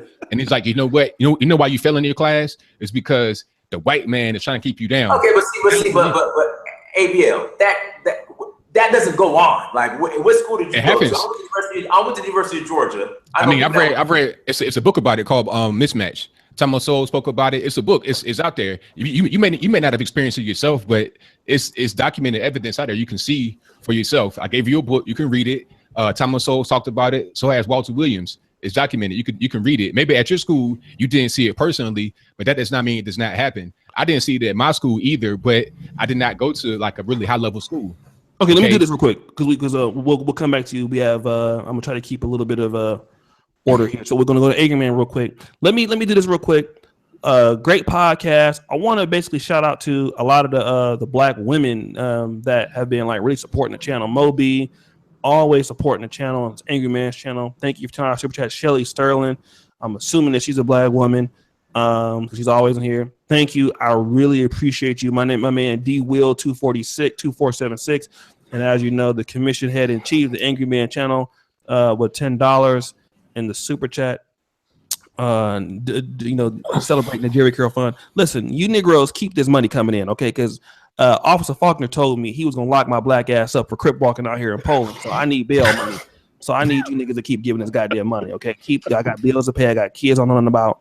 I need help. Okay, listen, Angry Man. So here's where we are right now. You have ABL saying black men, they don't want to participate into the system. You've been talking about this a whole lot as of last. We have some very harsh words for those, as you would say, niggas. Mm-hmm. You really laid it on thick the last few podcasts about that. Damn straight. Is ABL right that we don't want to participate in the system? I know you'll say yes to that, but do you not feel that black men have not been disenfranchised by the law, by situations, by the oppression, by white supremacy? Do some black men have a point? Does the left have a point? Yes, they do. Okay, let's talk about that. They have a valid point. There are numerous cases, too many to name, that prove that black men in this country, especially black men, are at somewhat of a disadvantage. That is a reality. That is something that we can't get around. Like, I'm sorry, I'm going to cut you off. What you said, somewhat. So can you please differentiate between the disadvantage and somewhat of a disadvantage? Just want to make sure that we can be clear. The disadvantage is the fact that the majority of us come from ancestors who started out as slaves. So the disadvantage is the fact that those who were slave owners, they got so many years of free labor, which gave them a head start. Okay. That's one of the disadvantages. The second disadvantage is once slavery was over and black people pretty much had to play catch up, there were certain things that were put into place that made it difficult for black people to catch up, such as Jim Crow, things of that nature. The reason why I say somewhat is because regardless of the fact of those things, it can still be turned around for individuals if they play the game properly. And the reason why I say that, we got there's a lot of moving parts when it comes to playing the game. Okay. A lot of black folks, they won't play the game because they allow their morality to stop them from playing the game. Because some parts of the game are going to actually put you in a position where you might have to do something sneaky and underhanded. Okay. Cutthroat. Can you explain that part? Because that's interesting what you just said. Basically, it's dog eat dog in America. Mm-hmm. And there are going to come times where your conscience is going to come into play where you may not want to do something. Like, for instance, you may work at a job and you and another gentleman are up for a promotion. Okay. You're a black guy. You're up for a promotion. There's a white guy. He's up for a promotion. Both of you have the same credentials. Both of you have the same educational skills. Both of you are performing at the same level. This is the whole reason why both of you are up for the promotion. Mm-hmm. But you found out that the white guy was fucking one of the secretaries in the copy room.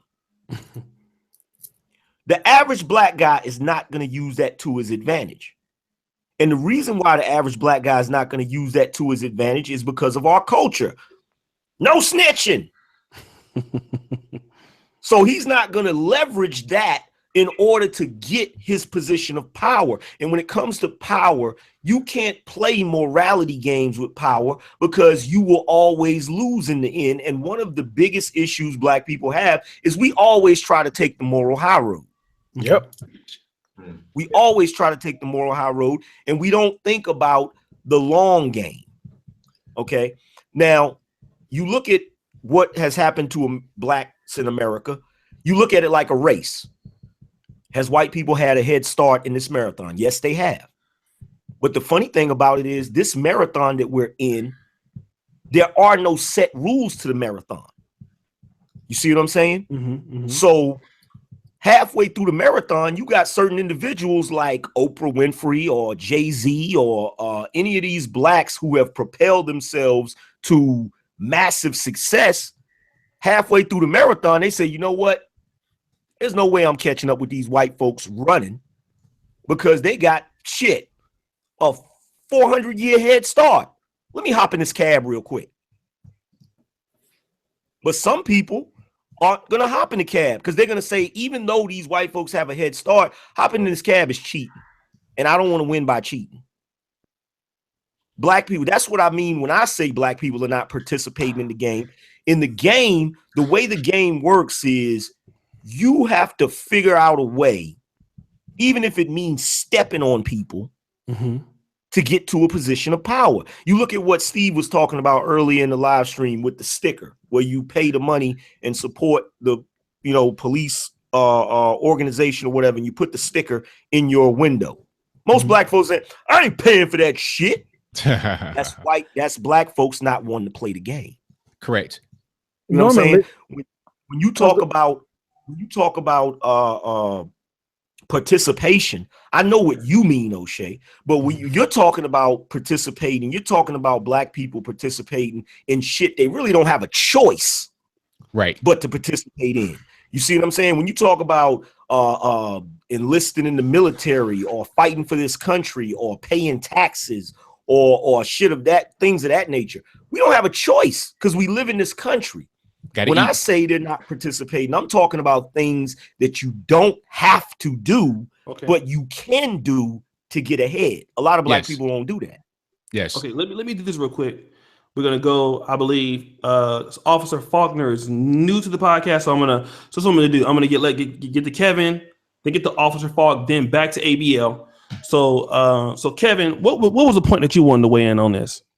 For everybody who's not of age, Norman Lear used to write about this moral dilemma a lot in 70s sitcoms. Good Times. Anytime you see a 4-black family, they'd have to make a decision. They find a bag of cash by where the drug dealers used to flip weed on the playground. And instead of taking that money that can help put JJ in college and move him out the ghetto, she took it back and turned it into the police because we're going to get out of here the good way. I made a video about that on my channel, and people flame me because we were raised with that moral dilemma. That's why so many black people won't read Machiavelli or the 48 Laws of Power. Even in this chat room, folks talk about you can't get many places without morals. Nigga, is you crazy? Everyone, power is not a moral game. That is why the Game of Thrones, you either play the game or you win. A lot of black people are Starks. Ned Stark. They're Stark. They get their heads cut off because we're going to do it the right way, the Jesus way. We're going to go the long salvation way. That is, I am Christian and I was raised Baptist, but that is some old bullshit. We were raised with this. I'm going to put more impediments in my place because my reward is going to be greater. Well, let me let you in on a secret, black folk. Once you've done it the nice, moral, clean way, and you didn't take the shortcut to make your own way or such and so forth, your reward is not going to be any better. Your tea is not going to taste any sweeter, and your chair ain't going to be no softer. Because by the time you get there, they're going to be to pillage that shit, pissed at it, and moved on to the next one. Every one of your rewards is going to be passed down and has-beens. Preach. But let me add this though, and Angry Man, let me add this. Now, you talk about being moral, but when it comes to operating amongst each other, morality goes out the door. Now we'll be cutthroat with each other though. Yes. Yeah. Yes. And that's why that's why we end up in bad shape, because we're willing to be immoral when we're fighting over scraps. Exactly. But we won't be immoral when it comes to the keys to the kingdom. Preach. It doesn't make any damn sense. It's ass bad. And you know what? This is how I knew I was different growing up. And, you know, not to be funny or nothing, maybe, I don't know, you know, I'm 70-some% West African, but I got some British, some Irish, and some Jewish in me. I thought you was Puerto Rican. Nah, I'm not. And here's the thing, like whenever I used to watch them shows with the moral dilemmas, and a lot of shows used to do that. A lot of the black shows used to do that. They would always have a situation where they could come up or they could be moral. I used to think they were the dumbest motherfuckers on the planet. I used to be like, yo, what are you doing? You found a bag of money, keep that shit. You in this position. Like there was one guy on Good Times, he was gambling and he had a shitload of money. And he gave the money to Florida Evans. And he fucked around and he ran out of luck. The last time he gambled, he went broke. So he come back and he had on an old raggedy coat and shit. And he said, yeah, man, I think it was Florida's nephew or something. He's like, yeah, man, I hit a bad streak. He's like, I might need that money back. And Florida's like, well, you know, I kept it. I didn't spend it. And she gave it to him. I said, you dumb mother. I'd have told that nigga, I'd have been like, nah, nigga, you ain't gonna come up in here and be no nigga. You gonna get the fuck up out of here. You gave up the money. That's the end of it. You feel me? But a lot of people don't realize those shows had that shit in there for a purpose. Yeah, that's right. Now, when you talk about the disadvantages that we have in this country and the plots against us, that's where that shit comes from. It comes from the programming that and we don't control our own image. We don't control the media. And see, that's why Henry Clark, he put it best when he said, you have to have an economic base. You have to be able to pay into politics, pay into the judicial system, and into media so that you can define what your tribe is going to be able to do. And when you have that type of programming going on, and motherfuckers, it's just like if we were playing Monopoly. I'm gonna preach before we even play this game. I'm gonna lay out the rules. Look, motherfuckers, you're gonna get X amount of money, and you can use that amount of money to buy this property, and these are the rules. And I swear to God, I bet not have a single motherfucker in here not following these rules, or I'm gonna end the motherfucking game. That's gonna be the preach. I'm gonna preach that before the game start, so everybody's on point in one accord. We gonna play the game fair. Whole time I'm thinking in the back of my mind, I'm gonna cheat. Let me do this real quick. We're gonna address this point that Dynas made and the Angry Man just weighed in on, but let me do this. We have 205 people watching. We're going to go to Officer Faulkner, let him weigh in on the topic. And then after that, we'll go back to ABL with the new question. I'm pretty sure he's going to like this one. So, number one, very good points they made all around. I'm really enjoying this podcast. I'm learning a lot as I am writing my notes. So, brothers, 202 of you people are watching. 136 people have liked the video. There's one nigga who has made 44 different profiles and disliked the video 44 fucking times. For the rest of you people who actually have some goddamn sense, please like the video. We really appreciate it. We're the only like black male podcast that goes on in this part of the manosphere. I want to give a shout out to Doug Tut. America is great. You can exploit her if you got game. I agree. Eric S. $10 super chat. Now, as far as with the last point that Angry Man made, if you want to define your own image, you need to be able to pay into your own media. Okay. That was a great point, politics, but this is what you have an opportunity right now, black men. When you see people like Anthony Brian Logan, people like me, Dynas Amir, who's doing a great work that nobody in the world is doing with his interviews around Africa, people in Ghana, people in Kenya, getting you information just because he wants to do it. You have an opportunity right now with Kevin Samuels, us right now on this podcast, to actually support the media that we are building in our own websites. I have the Negro Manosphere. We have excellent writers. We're doing great things, bigger things. Hit the super chat. If you are not super chatting, if you have an iPhone, there's a PayPal link that we'll put on, and become a Patreon, okay, to the Negro Manosphere websites, $5 a month. And this is how you talk. You talk with your support, with your dollars. Okay, this is how we, be able to define our better images, better ways. Okay, you Negroes, keep liking the video. And like I said, this is called the Brother Pill Podcast. This is not just a podcast on topic. This is for your black ass. Okay, so I expect you to support it. I want your motherfucking money. Okay, I want your shit. I want you to support us. Okay, So let's continue the show and keep the lights coming up. Go ahead. To answer Clockwork's question, karma only works if you believe in it. Let me do this. Let me go to Officer Faulkner real quick. You there, Falk? Hey, what's up, man? What's up, everybody on the panel? Doing pretty good. Don Calypso wanted to get on. When I told Don Calypso, because he cuts people off too much, I said, Don, there's too many goddamn people on here right now. So it's not going to work, Don, because he be trying to just interject and shit. So if Don is listening, maybe I get you on a little bit later, Don, but right now we got a full house. Do you feel, Officer Faulkner, in your daily routine work that you're doing in the great city of Baltimore, do you see in the streets that you protect and serve, are many black men that you encounter, are they anti-American, anti-political? Fuck yeah. Why do you think that is?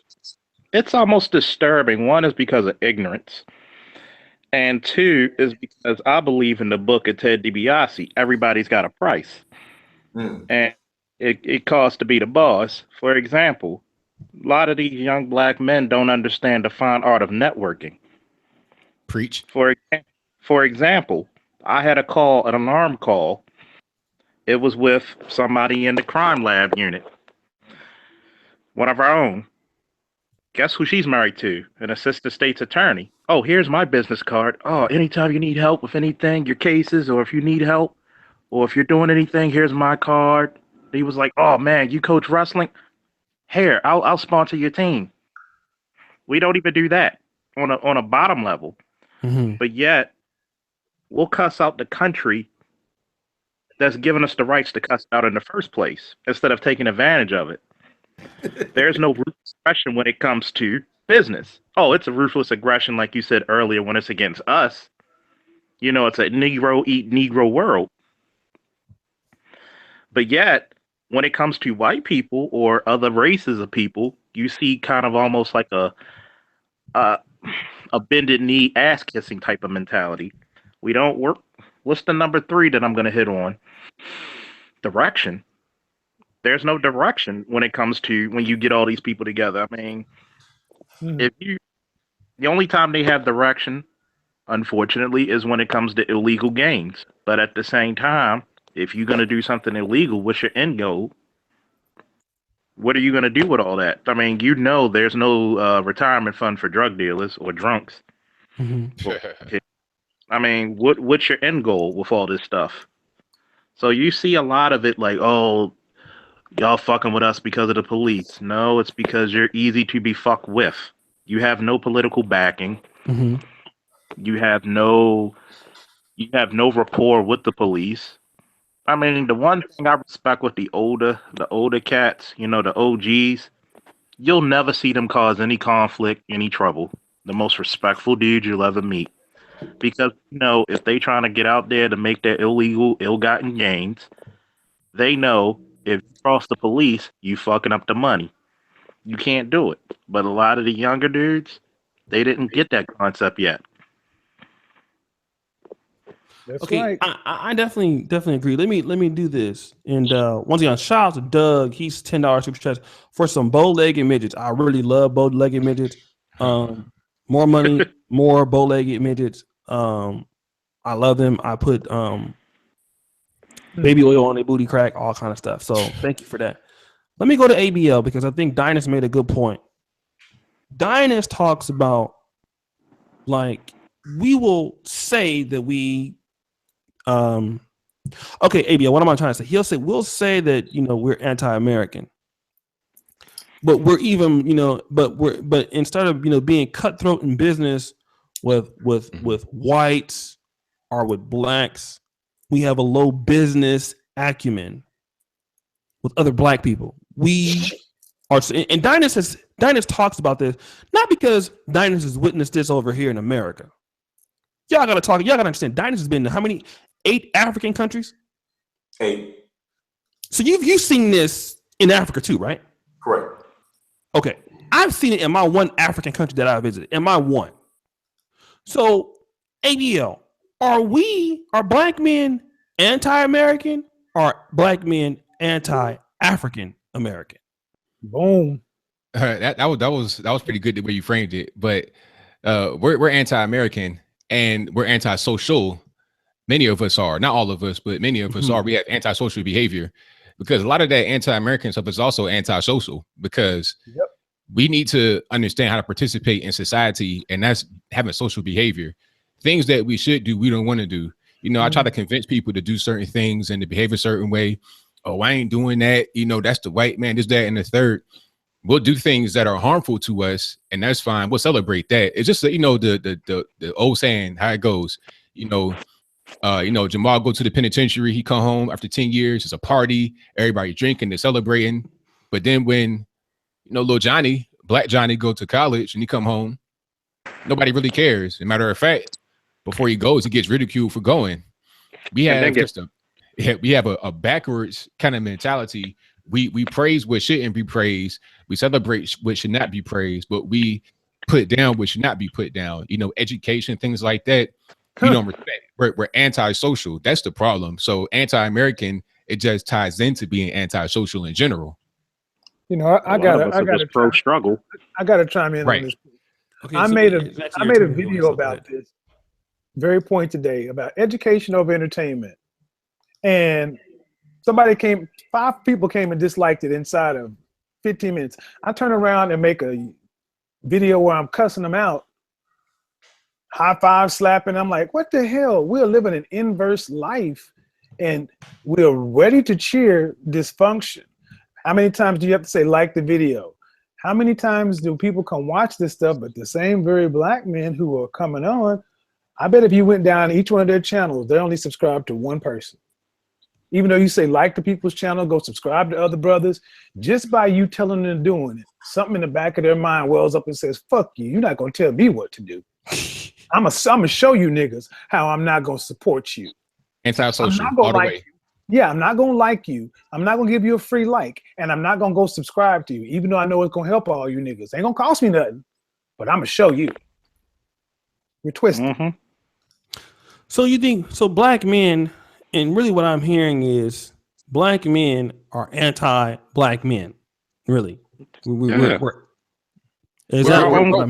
pro-black men when they're doing wrong. When they're doing the wrong thing, we love them. We love them like, you know, they're Jesus Christ. But when we're doing the right thing, that's when we hate them. We're antisocial. We go against what we should be doing, and we celebrate what we should not be doing.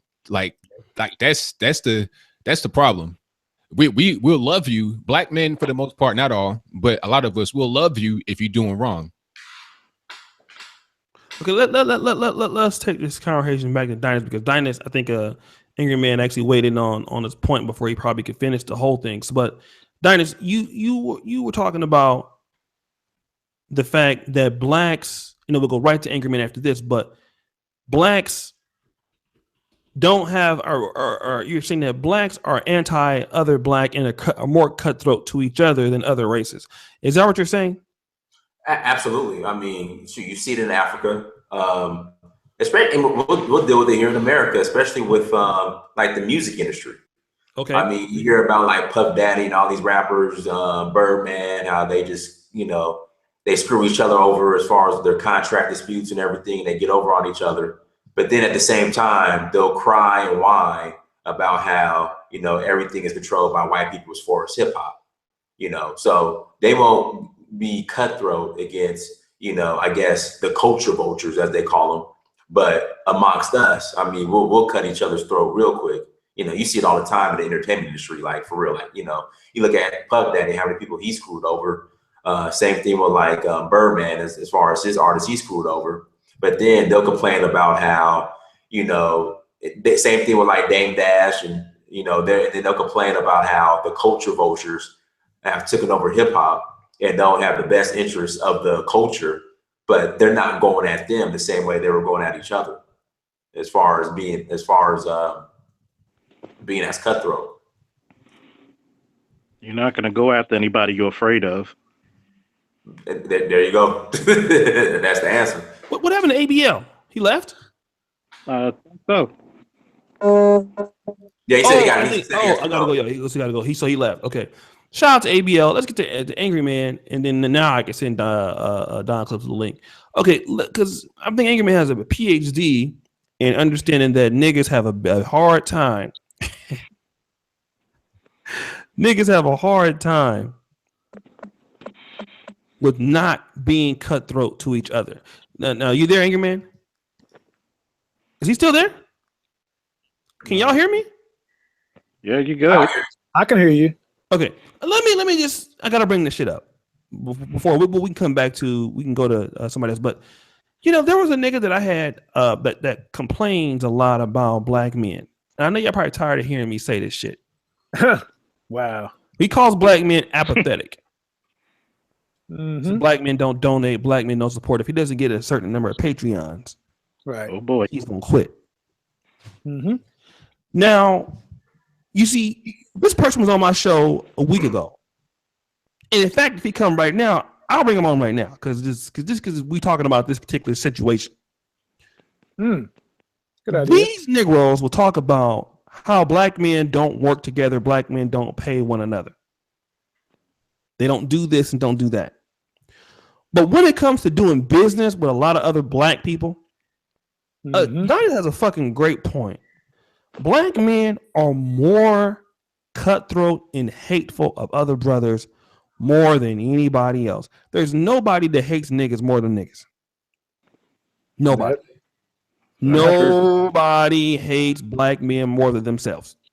I think that's the biggest takeaway from this whole thing today. And Dinah's dropped the egg on the floor, right in the church house.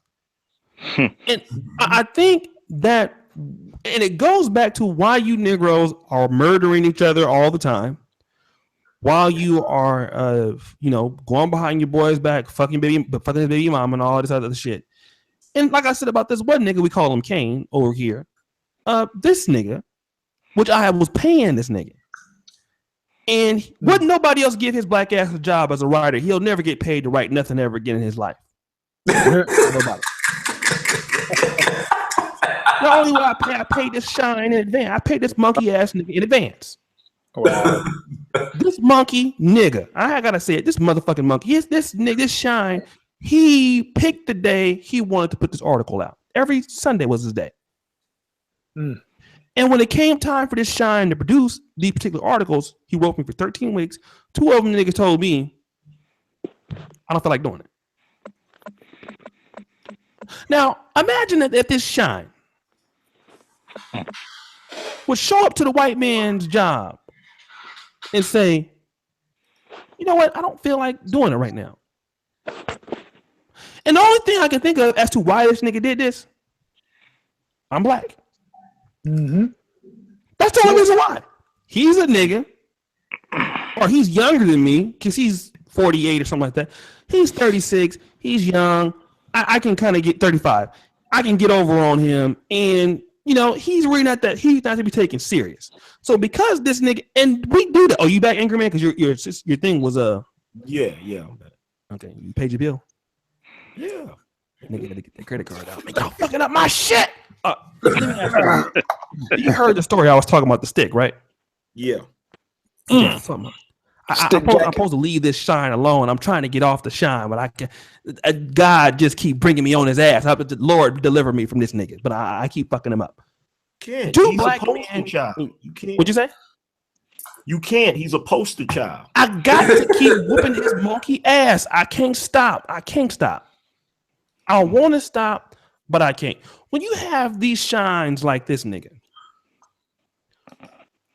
how can these are the kind of black men that really keep that narrative going as to why black men can't work together, why black men can't do different. Do you think that black men actually hate each other and just don't want to admit it? Yeah, they're programmed to hate each other. When you say program, who programs them? It's numerous things. It's our culture, the habits that we have picked up from slavery, that we like. The majority of the stuff we've done all the way back from slavery, we carry it, we continue it ourselves, even though we don't have to do it anymore. A prime example of that is motherfuckers eating chitlins. Like, it's 2017 and motherfuckers still eat chitlins. And it's like, nigga, the only reason you ate the chitlins back then is because you couldn't have the other meat. Right. Like basically, like it's like a person who is homeless, who's eating out of the garbage can. He wins $10 million and he's still eating out of the fucking garbage can. It doesn't make any sense. You're gonna keep it real. But we do, we do that. And one of those habits is to not trust, like, or even love another dude, like your brother. Like black folks can't stand each other. Like we don't have, don't get me wrong, white dudes are cutthroat with each other, but they do have somewhat of a fellowship. They do make their little clubs and their little organizations, and they try to have, like, even if they don't like each other, they'll still go by their code of conduct if they're part of an organization. Like with brothers, like we just be like, man, fuck that nigga. Like that nigga ain't shit. Fuck it. I was telling you about the country club rule. Yeah. Yeah, they have built-in structures to, to facilitate teamwork, to facilitate, camaraderie. Like we don't have those things. Where the brotherhood goes, the manhood will follow. If you guys have never seen how a country club works, go over to a country club one time. Just look what happens around the lunch table. You'll see white men, all men of all stripes who hate each other in normal life. I mean, hate on opposite ends of the business spectrum, Hatfields and McCoys, but they will come together over a buffet lunch at a country club, put their emotions to the side, do business deals together, and then once they walk out of the country club, cuss each other the fuck out. They will cuss each other out during the meeting. They'll say, okay, Tom, let's go get some lunch. Eat, laugh, get back into the meeting, cuss each other the fuck out, and then leave. But they'll leave richer and stronger. We do that. That's like business done. That's like Jay-Z and Kanye. Jay-Z can't stand Kanye. He never liked that nigga. Ever. But if you look at, he can't stand. But you know why you don't know that? You don't know that because Jay-Z has a different mind frame when it comes to business. Mm-hmm. He'll do business with a nigga he don't like. You know what I'm saying? For a long time until you're no longer viable. Right. Like right now, Kanye's not viable. So now it's coming out. Mm-hmm. He never liked that nigga. Ever. You know what I'm saying? But black folks, you look at somebody like your boy Stick. You're paying him. And keep this in mind, you're paying him. You're physically paying him money to write. You even gave him you gave him carte blanche to pick the day he want to write. Right. And I'll never forget when we all squashed that dude and started writing for you. He, every podcast. Yeah, I got a column over at the Negro Manosphere, the Black Juggernaut. Like he was going hard. And I'm like, damn, like this nigga, he's a hell of a salesman. Like he's promoting the hell out of this shit. He was. So I'm sitting there listening. And when that shit happened between you and him, I was like, wow, I wonder if Paul Elam. What happened to him? Y'all still there? Yeah. Okay. Can you hear me? Something wrong with my internet or your internet? It might be yours because everybody else. Can y'all hear me?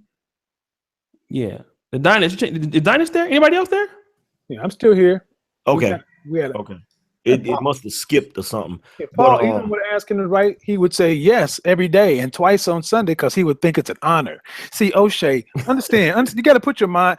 As a salesperson, I learned sales psychology 101. Put yourself in the mind of a buyer or someone trying to sell. So you got to think like a Stick. Stick is looking at O'Shea like this little old young college educated nigga over in Poland. Shit. He just got over there and he came up on a come up over on this YouTube shit, and he over there because he got a fast mouth and a quick wit. He getting up on some super chat money because he threw up a little website. He tricking off some money. So that money he getting really ain't his, no way. So it's better that he give it to me because I'm better with it, because I'm older, I'm wiser, and I put it to better use. I don't need all them websites and computers and shit. I can just get on the mic and do what I do because I'm winning. I don't need. That's how. Tell me I don't know to do, but tell me I'm lying. Nah, you ain't lying. That's exactly what Yeah, when you can get your ass in somebody else's position and see through their eyes, then you understand why they do what they do. So you plan their next move. That nigga's predictable. Let me shout out to Julian Brown, who's he's a big fan of this show and other people's shows like The Stick. So shout out to Julian Brown. He don't also always agree with my commentary, but he's been supporting. He supports the Manosphere, all the YouTubers in it. So shout out to Julian Brown. He's a good brother, man. Appreciate you, fam. Thank you for what you do for us. Let me do this. 181 likes, 184 people watching. I've just tallied it up, man. We have 13 different people that have donated in the super chat today. That is awesome. Almost at 10%. Almost at 10%. I ain't making Angry Man kind of money, but you know, it's almost 10%, right? Angry Man ain't making Angry Man. Yeah, they ain't fucking game up. I was thinking about going back to Uganda. I'm like, nigga, but if I fuck around and go there, I'm like, nigga, I might not have no money for 3 months. So listen, this is what I want you brothers to do. Keep the likes coming, the videos coming, the likes on the stream. I believe now we're gonna go to, I think it's Kevin's turn to talk. Don Calypso, the link is in the commission chat on Facebook. So you brothers, thank you so much. If you have not got the ebook, How to Stop Simping with 24 Hours, drop your email. And as we do all that, again, keep supporting the particular show. You brothers who are not supporting us on Patreon, consider it. We have a free ebook, How to Stop Simping in 24 Hours. The more Patreon subscribers we have, actually, I think we are at 280 something, right? Once we get to 500 Patreon subscribers, this is my goal to you. If we get to actually 550, okay, I will do a weekly magazine outside of the website. That means every month I'll put together a weekly PDF magazine for the Negro Manosphere that will be free in addition to what we have on the site. So that'll be daily posting, and then plus we'll do a PDF and the ebook every month. That'll be for free. So once we get up to that amount, so like I said, when you guys support this channel, it comes back. You guys see what Angry Man is doing with his angry tanks and stuff. Kevin Samuels' giveaways. We're trying to give back to brothers. Keep the shit coming in the chat, and we're going to be doing more things for you here. Let me go to I believe Kevin Samuels.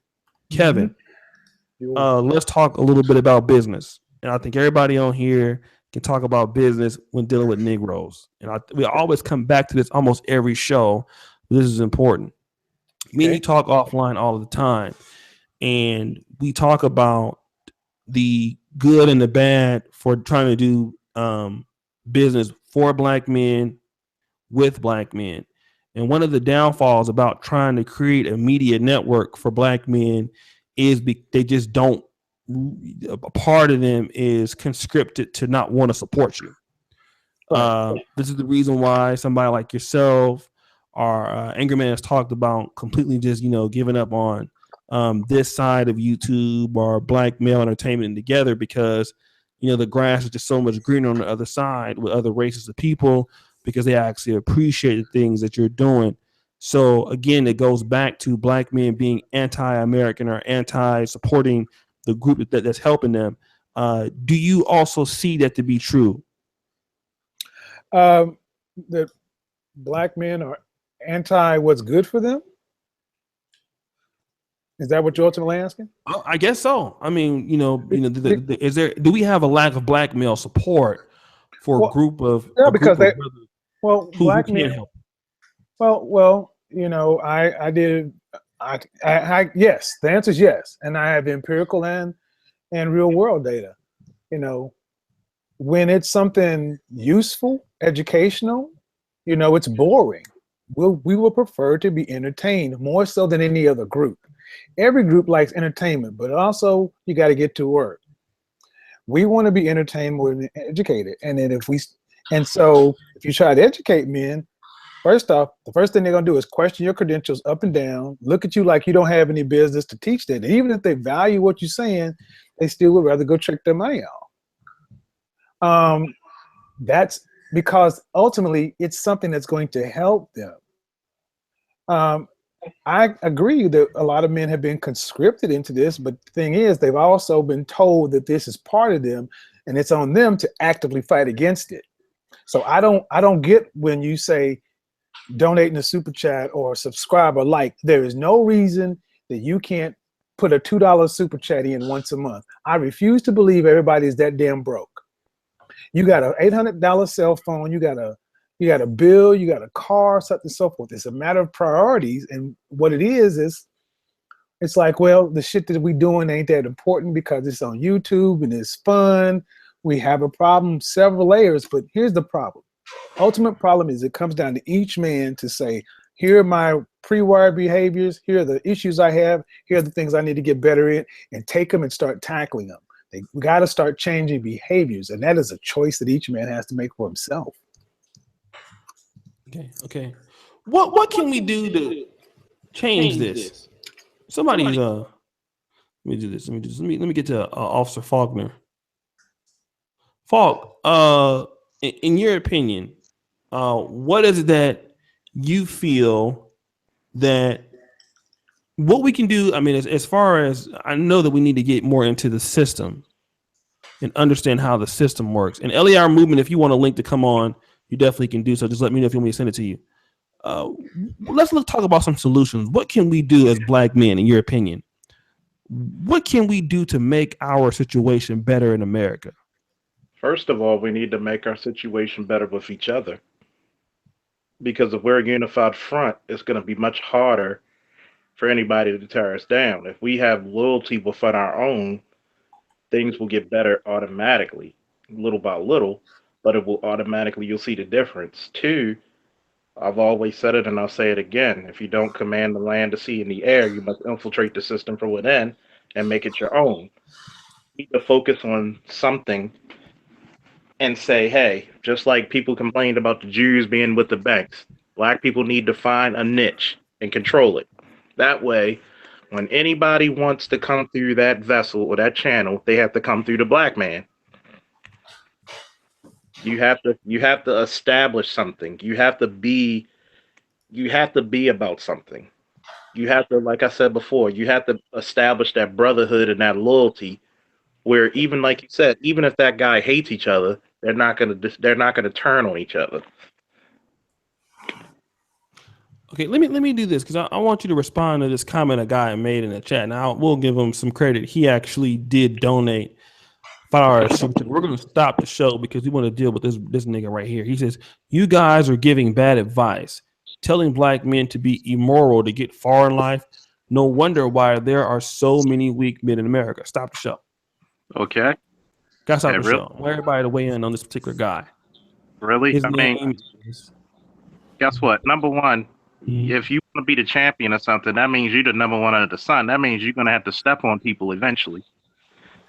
You're hungry and you see a plate and there's three other guys, are you gonna fight the hell out of them? You're gonna kill for what you need. So don't tell me that, oh, you gotta be immoral. America's immoral. Hell, when we went to Iraq, what the fuck did we go and get? We went to go get some oil. We went to Afghanistan to keep the opium up. So don't tell me about this morality shit, because guess what? You can get to heaven to see your reward. I want my reward now. Look, we gotta deal with this guy, Angry Man, and we'll go to Diners afterward. But there's a guy in the chat that's saying that I'll read you what he said. You guys are giving bad advice, telling Black men to get immoral to get far in life. No wonder there are so many men in America. What's your response to this particular nigga? I mean, asshole. I mean, dude. Yeah, there are a bunch of weak men in America. He's one of them. Why is he one of them? Because he's too stupid to look around at the world he lives in and recognize the reality of it. Like, the fucking world we live in ain't no goddamn after school special. Like, the world we live in is a world of dog eat dog.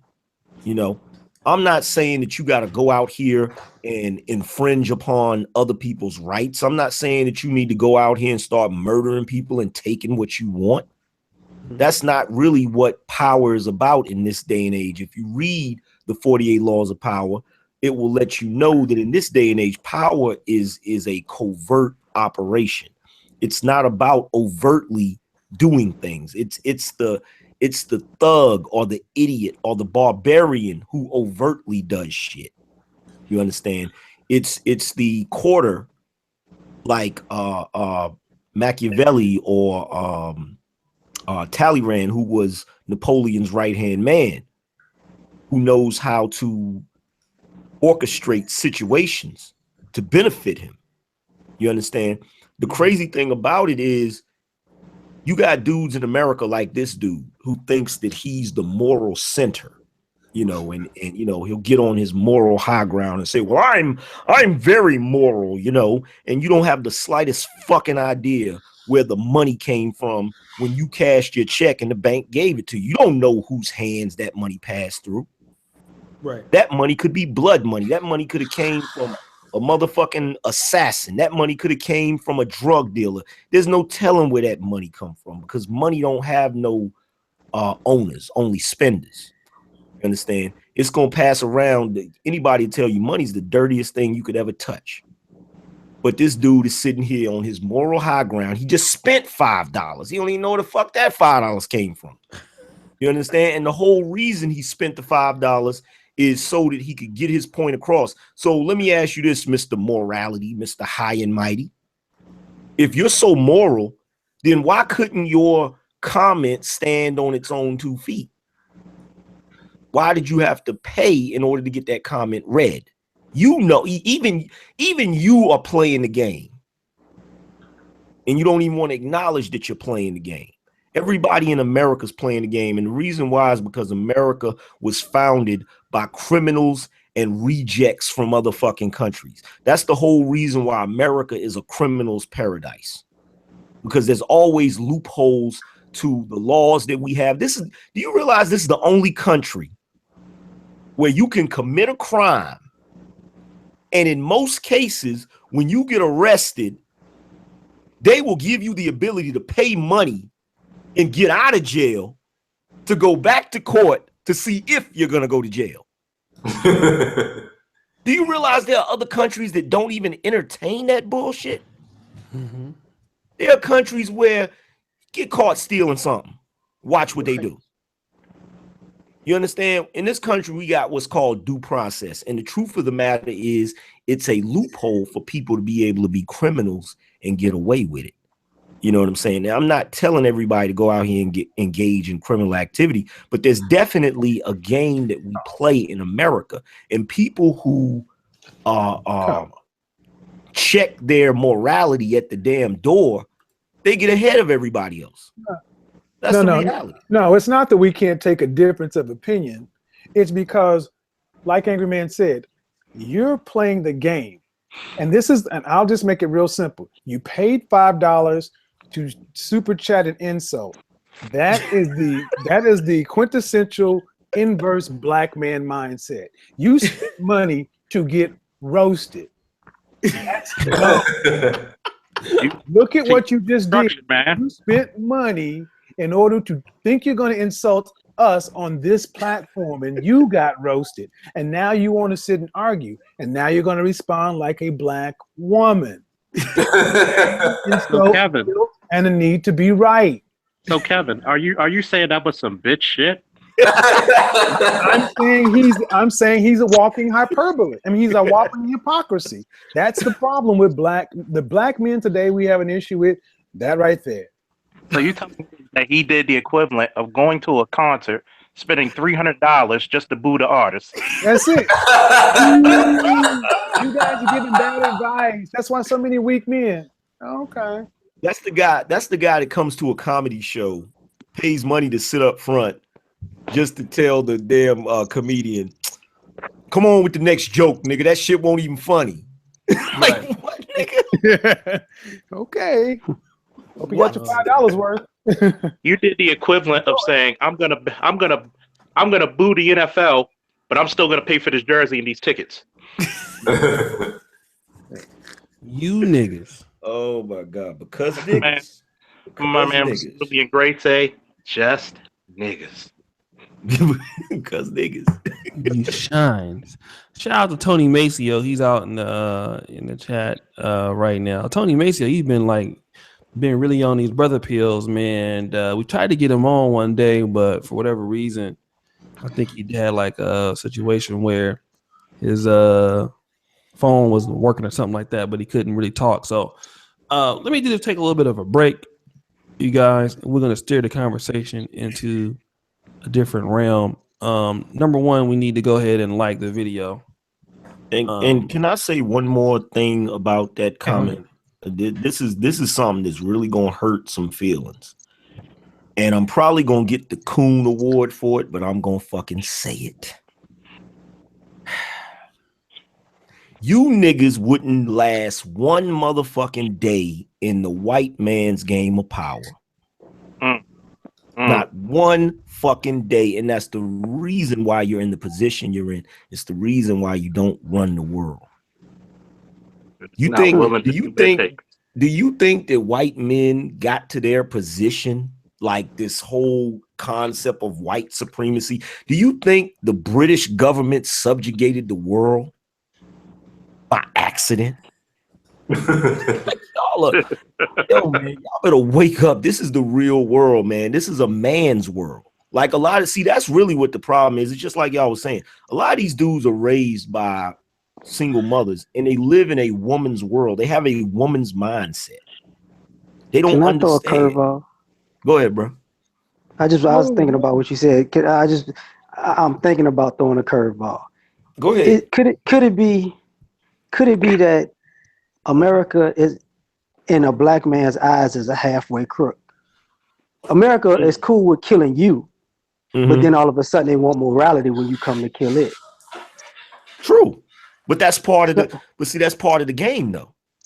That's part of the game. But that's the thing. Like, if it's part of the game, it's like, once you ask for mercy, when you were merciless, that becomes a bitch position. But it's still like it's an expected position, because it would be the same position if it were the other way around. It would be the same position if it were the other way around. Like it's the game. It's just like Omar Little said in The Wire. It's all in the game. I think it all depends. Yeah, but I guess that's what I was about to. I think it depends on people's manhood, because at one point, there are certain guys who are out there doing things they ain't got no business doing, but when the consequences come, they're not gonna cry about it. Right. Oh, they cry. Oh, I've seen plenty of them cry. I said there are certain ones. I'm not saying all of them. There's a lot of first 48 dudes out here, But I that's what I'm saying. I think America itself is like a first 48 country. We will never forget 9/11, but we forget all the other shit we fucked up everywhere else. Because we're in a position of power, and that's what happens. Absolute power corrupts absolutely. True. So of course we're gonna shit on everybody and bomb on everybody, but we don't want that happening to us. That's how that works. Yep. If you got to be a dog, you want to be the biggest damn dog in the yard. Exactly. Any great exactly. But if you get bit, you can't cry. You can't be a big dog on the yard and get bit and cry. But see, for example, look at it. But see, that goes back to what I was just talking about. See, that's a moral argument.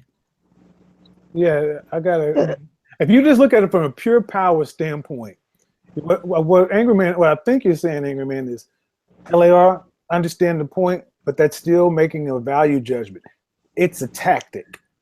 Yeah, it's when you're in the position of power. When you're in, like, okay, here's a prime example. I'm pretty sure a lot of you watch Game of Thrones. There's one scene in Game of Thrones when Littlefinger he says that information is power. Right. And Cersei told her guards, she said, kill him. And one of the guards walked up and put a sword to his throat. And she said, wait, stop, I've changed my mind. And he stopped. She said, back up 3 paces. Now turn around. She said to him, power is power. And the reason why I'm saying that is because when you're in a position of power, you make the rules. Mm-hmm. It doesn't matter. Like it at the end of the day, see, this is where we as black people, this is where we always get stuck.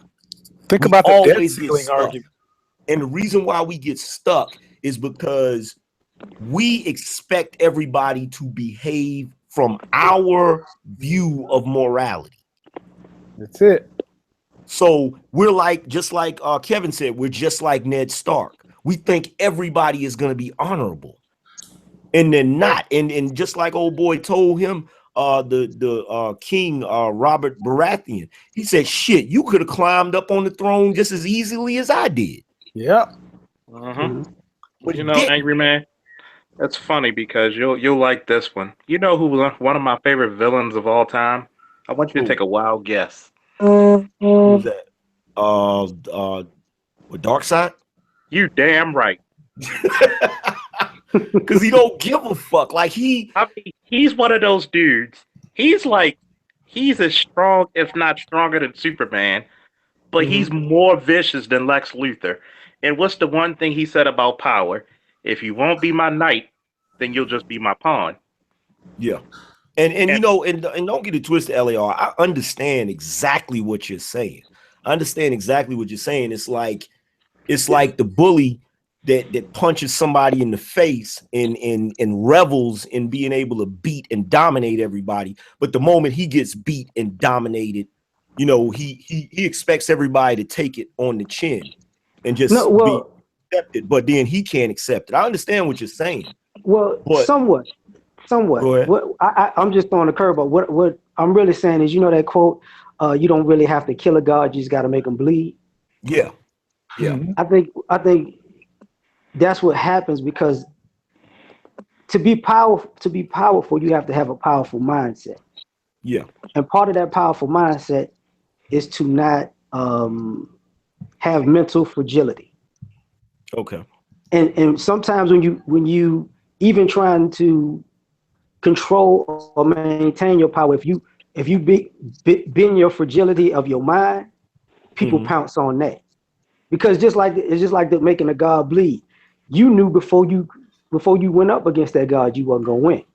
That wasn't your issue. Your issue was to make him bleed so other people could see, oh, he can be killed. Yeah. Now, if that you know, that's what I was talking about.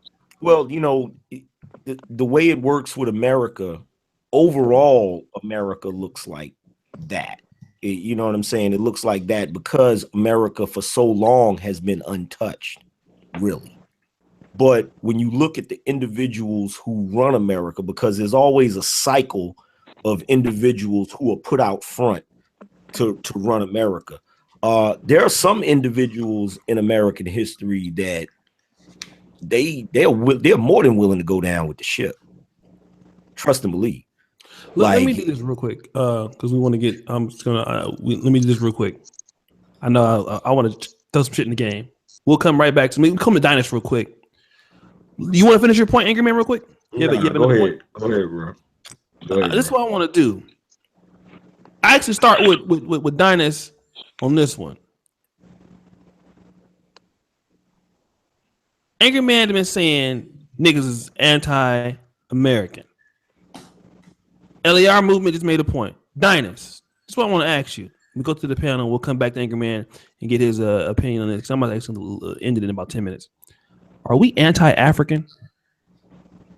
For the most part, a lot of us are. I mean, you know, and I made this point before. You know, many Black Americans were used the excuse to be anti-African because, you know, an African might have made a comment like, "Well, you have no culture," but you know, Dominicans or Puerto Ricans will look you dead in the face and say, even though I'm Black and I have nappy hair, I'm not African, I'm not Black. I do not want to be associated with you guys.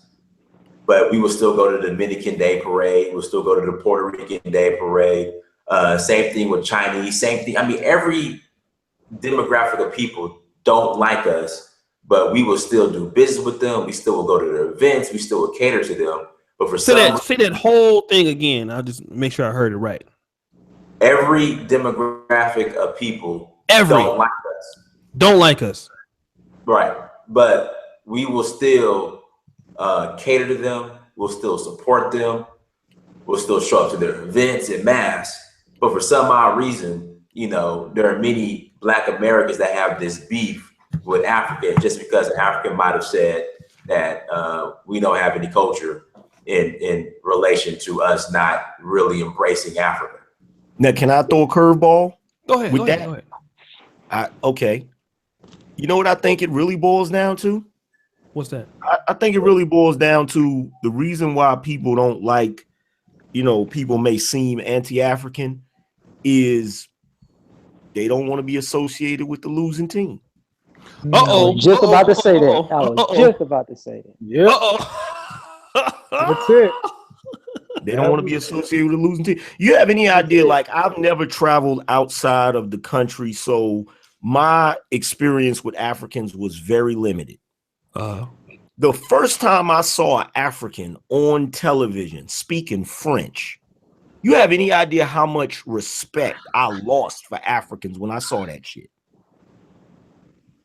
And most people would never think about that. They would say, well, why would you lose respect? Because it ain't your fucking language. Like, I'm in America, I speak English because really I don't have a choice. I came from descendants of slaves. But you in Africa, you in your own damn country, speaking French and calling yourself a Christian. I lost all respect, like just immediately lost respect. Like how much respect could you have for, like, right now, if you see a Chinese kid walking around calling the rest of his homeboys nigga, what's good, my nigga, and they sagging their pants and shit, you're gonna lose all respect for that Chinese kid. You can be like, what the fuck are you doing? Like, that's not your fucking. Or if you see an Arab dude that speaks Japanese, what the fuck is wrong with you? Like, we've sat back and we watched Africa get subjugated, which is a whole nother thing. I don't understand how people could come and dominate a whole fucking continent like that. That bothers me as well. But there's a lot of shit about Africa that it makes us frown upon it because we're like, this is supposed to be the motherland. This is supposed to be the birth of civilization. Your life is out of balance. This is where the great dynasties were. So to see it for what it is today, you know, chopped up, carved up, you know, all of the resources being pulled out of it, all of these different things, it's a disturbing thing to witness. And I just think none of us, like, you look at the Dominicans and the Puerto Ricans, and you say, okay, well, the Dominicans and Puerto Ricans, they don't associate themselves with being African. Shit, they got a little island of their own and culture of their own. So they've moved past that and they found a way to redefine themselves. You understand? They don't want to be associated with a continent that's losing. That's what it is. I'm telling you. That's okay. Let me do this. Let me take your point. Since Steve just came back, and we go back to Dynasty real quick, and we go back to everybody else. Steve, I see your black ass is back. Yeah, for a minute. What's up? What the fuck you doing, dude? What's up? I'm just saying, what are you doing? Do you on the phone with somebody or something? Man, look, what you want, man? Again? See your black ass. Stop the show, man. Look, everybody, look at Steve. Don't say nothing. Just look at it. You guys see? Who the fuck you talking to, dude? Man, well, okay, you ask a question you don't need answers to. What? Okay, what's up? Steve, man, I know your ass is you the direct opposite of Dynasty. If there's a motherfucker on here, let me tell you how racist Steve is, dude. Number one, dude, one place in the world Steve would never show up at. He would probably go to Europe. He would probably go to Ukraine. If you gave Steve a free ticket to Kenya or Uganda and told him that you would pay him 10 grand to go, he would give it back to you, I think. Steve is so anti-fucking African. Steve will go. No, because there's no black bitches out there. Steve is not going nowhere where there's no black. Yeah, crazy. He's not going. When I went to Uganda, every fucking video that I showed and I uploaded, Steve was in the comments. Just see, I can't even hate on Steve for that, because you know what? There's certain parts of the world I don't want to go either. There you go. I really don't. Like I look at pictures they show of the Middle East, I'm good. I look at certain pictures they show of Africa, I'll be like, I'm good. Even Mexico, I'll be like, I'm good. I don't mean no harm, but I'm just like, yo, I'm good. Yeah, I even posted a black African kid on an alligator for you, a little African baby. That's what I'm saying. Like, damn, that was a direct insult, motherfucker. That wasn't. That was rude. I was being supportive. Let me ask you this, Steve. Why are you so anti? You know, we ain't talking about black African. You're anti-African like a motherfucker. Because they don't like me. I don't like them motherfuckers. Okay, why do I need to like them if they don't like me? Fuck them. Okay, so Dinus. Go ahead. Here's the question that you have. I was kind of had the same sentiments that Steve had when me and you hooked up, right? Mm-hmm. I was kind of talking the same kind of talking points as Steve. Remember? Yeah, you were, especially against Nigerians. Yeah, I still to this day will go in on Nigerians. I will. But what's wrong with black people? Like, and I'm gonna get to after this, Kevin and LAR. What's wrong with black people like Steve? Are they missing the opportunity to take their skill set and their business acumen someplace because they feel like what Steve the Dean feels? For me, he really thinks Africans are monkeys too. He ain't gonna say it right now, but he does. Look at him. Ask him, Steve. Look at me in the face.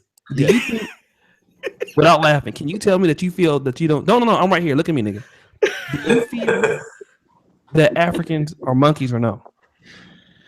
No, they're not monkeys. No. Look. Keep looking at me.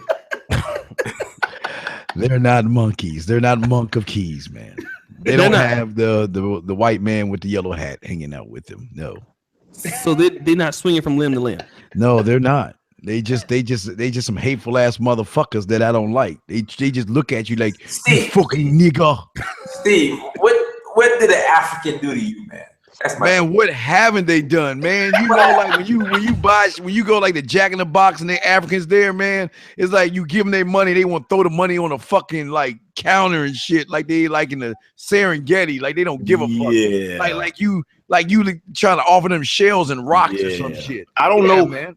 I don't know if if it's like that in actual Africa, but the Africans over here, they make it a point to let you know they feel like they better. Yeah, they think they're the original ones, and you're just a carbon copy, motherfucker. You're a mixture of shit. You ain't like, why you put the money on the damn counter like that? Yeah, exactly. Put the money where I want to, motherfucker. And then the African women, they're like, oh, look at that nigga. Look at that. Look at that dirty nigga. African women are the worst, man. Oh, who do y'all hate? Well, they dish you with the jumbo jack money? Oh, yeah. Matter of fact, when I ride my bike every morning, I always used to take pictures of the fat African woman that hated me. Every time she looked like Aunt Jemima, and she would walk around the track, and I'd ride by her, and I'd smile, and she'd look at you, dirty nigga. And just like walk by. Now, hold on, I gotta say something to any brother in here. I don't mean no harm. O'Shea, let's see, Dynast, Charles. See, y'all can have a conversation with an African and they might not go in that hard on you. But my yellow ass, they looking at me like, motherfucker. Well, before, growing up when I did, when first you heard the negative stuff, you'd be on the playground. If you want to insult somebody, what was the first thing they want to call you? African booty scratcher. African booty scratcher. Okay, but that was in the early 70s. Okay. But when in the late 70s, early 80s, after all that stuff with Idi Amin and all that stuff, you started having an influx of more Africans moving into the Midwest. They moved into the plants. They worked in the Bridgestone, Firestone, the GM. That was the first time they moved into our neighborhoods. And we used to sit down with folks, and they actually looked at us and talked. They talked to us like we were less than them. Mm-hmm. And when I finally got a conversation with the people from Kenya and some people from Nigeria, they're like, it's because you don't know. They ran down why they didn't like Black Americans. You're not. They told me I'm not African. You're not African. You don't know this, that. And I was like, now, wait a minute. You the same motherfuckers I see in National Geographic with flies in your eyes. With right? Silent Struthers and shit. And you coming over here telling me that I ain't shit? And treating me like I ain't shit? Wait, what, huh? Yeah. That was my and first. See, that's the crazy thing. Look, you know what? I hate to interrupt you, but that's the crazy thing. O'Shea has sat here and admitted. Now, I can't say it because I've never been to Africa before, but O'Shea and Dynast said that they have been to Africa and they themselves have witnessed some nigga shit. Oh, yeah. Okay. So this is my question. Absolutely. If niggerdom, which is the act of Niggerdom. behaving niggardly, is a result of being the descendant of a slave, what's their goddamn excuse? That's what I want to know. Let's let Dynast weigh in on this. Because like let me say this last thing. The whole point of me going to Africa is to escape niggerdom. I'm trying to escape ignorant niggas. I would think that Africa would be the motherland, like the way niggas promote that shit. You know, because Richard Pryor, he did his special. He said, you know what? I was in Africa the whole time and I never heard the word nigga because there wasn't any. But the way y'all describing it, it sounds like it's a whole lot of niggas in Africa. Hey, they running around in those fake Super Bowl shirts. You know, the losing Super Bowl team. Got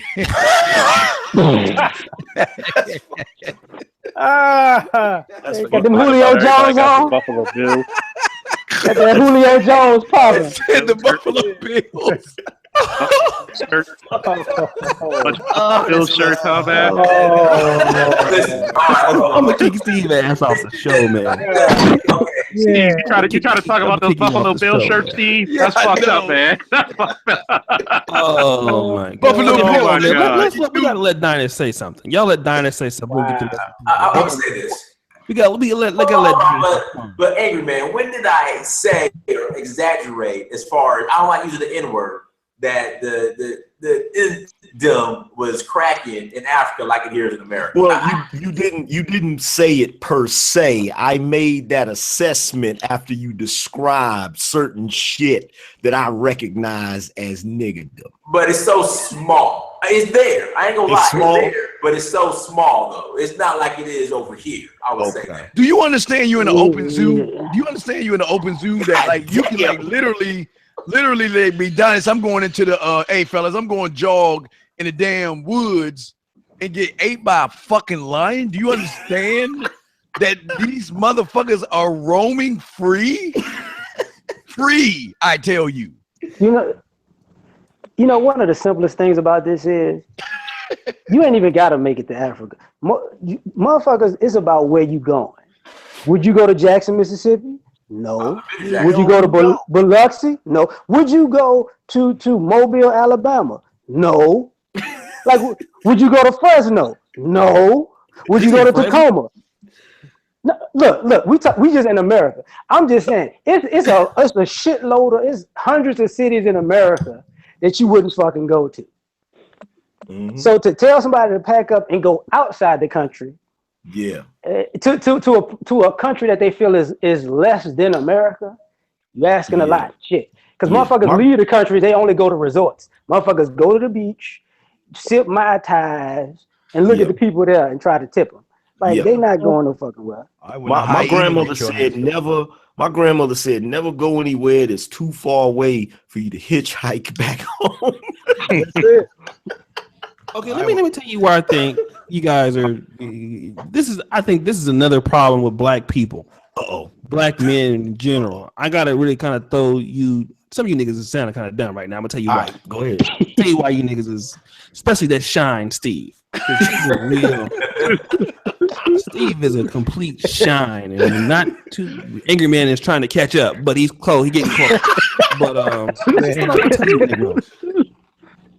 I used to feel somewhat closer to where Steve mindset was, but then when I really researched some things, like the British in other places, people have went to these places, and if you watch King Leopold's documentary about the Congo, his exploration there. A lot of us, all of us who are on this panel, have some sort of skill, some sort of skill set, some sort of talent, especially in this new media that we have that we can contribute to other places outside of America. And many times we don't feel that the white man's ice is always colder too. And if you look at who is the richest black person in the world, I want to guess if you know what he is. Can anybody say it's Black Panther? Nigerian. He's a Nigerian. Okay. But see, you know what? Let me finish what I said. Top, I think 10 people in the richest blacks in the world are not even in America. And the markets for us to potentially do business or get more connections or do other things is, I think, one of the reasons why blacks fail miserably, because our influence stays in America because we don't go other places. We don't try to meet people from other places. And, you know, I think that's where we are also hurting in taking our, especially as men, we don't, our experience and our reach is very limited, and we miss out on other opportunities. For example, like I tell you about all the time, the Negro Manosphere is a top 30 blog in Nigeria, top 30,000 website in Nigeria right now, without even that much promotion, but that much traffic is there. And if we were top 30,000 website in America, I'll be rich. Just let you know. But the thing is, the talent that we have can reach quicker there, and it's a new market. And that's what blacks don't understand. You can establish yourself and have more opportunity in these other places, that people that do look like you, people that could appreciate you. But many of us, like I was, we are stuck on really trivial, stupid things. And we cut our own water because of our lack of knowledge. And I think when we don't consider what is out there and what skill set that we have, then we limit ourselves to grow. And so this is what I urge all of you blacks out there that are listening to me today. If you turn your back on the ability to be able to do business in a place like Nigeria or South Africa, a place that has a $3 billion film industry, I think that what you're doing is fucking yourself. That's just me personally. So that's just what I gotta say. Can I watch this? Let me chime in real quick, because he accusation out there about niggas being dumb. So I gotta chime in. Just really Steve is a shine, but I gotta defend my boy. No, you gotta defend my boy. I gotta defend my boy Steve. No doubt. Cowboy Nation. Anyway. So let's go at this from a logical standpoint. Okay, first of all, you got to understand why black men are reluctant about leaving America. Okay? It ain't got nothing to do with the fact that we don't want to broaden our horizon, Jacques Cousteau. What it is being a black man in America is not about living. You understand? White men in America live. So they don't have a problem going to other countries and living in other countries, because if shit hits the fan in that country, America will make an escape plan or a rescue plan and go get them. Okay?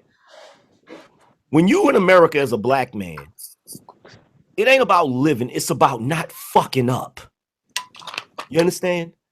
And when you're in America, you figured out, if you're past 25 as a black man, you figured out how to live in America without fucking up too badly. If you're free, if you're not in prison, you haven't been killed, you figured out how to not fuck up in America. Now, here's the problem. When you go to other countries, there are new ways to fuck up. And fucking up in another country is 1,000 times worse than fucking up in America. Now, would you agree? Yeah, but who goes to another country to fuck up? Like, did nobody say you wanted to fuck up? Did nobody say you wanted to fuck up? You can fuck up just off of the strength of not knowing no better. Like, I need an example. Give me an example. I'm trying to follow you, but give me an example. Okay. Like going to a certain part of Africa and going to the wrong neighborhood, and some dumb shit happen. Yeah, you know, that can happen anywhere. Yeah, you're right. It can happen in America, but you know America. You know where not to go. You go to other countries, you don't always know where. See, I had this same argument on BGS's channel with BGS in them. And you know, we went into that, and I'm trying to break down, like, black men are weary about going to other countries because we know what the bullshit is in this country. And we're weary about other countries because we don't know what the bullshit is in another country. And here's the thing. Here's the biggest thing that I want to ask all of you. This is what I want to ask, because I really want to cut through the bullshit and get to the nitty gritty. All right. So let's see. Dynast and O'Shea, you two are pretty much promoting traveling and all that good shit. Okay. Mm-hmm. So, O'Shea, we know that you live in Poland, right? Okay. Dynast, where do you live at? Atlanta. So if Africa's so great, why the fuck y'all don't live in Africa? Okay. No, I'll answer that. I'll answer it too. And then what we're gonna do is we got to get to Kevin and Falk because they are part of the podcast and LAR movement. So we don't want to leave them out. So we'll get to them and then we'll get to the other people we need to talk to. So go ahead, Dynast. No, I mean I'm setting up opportunities over in Africa right now as we speak, where I can be bi-coastal. Now, I would never renounce America. No, never said that. I never said that. Okay, but I would also set up and establish myself in Africa too, and be, spend maybe majority of my time here spend the majority of my time in Africa, and also spend a good amount of time here in America. But I never said I'm gonna completely leave and renounce America. I've never said that. You don't see. ever I'm waiting to hear the American black person who's gonna say, "Motherfucker, I'm leaving. Africa's so goddamn awesome, nigga. When I get there, I'm gonna touch down 10 toes down, nigga. I'm staying."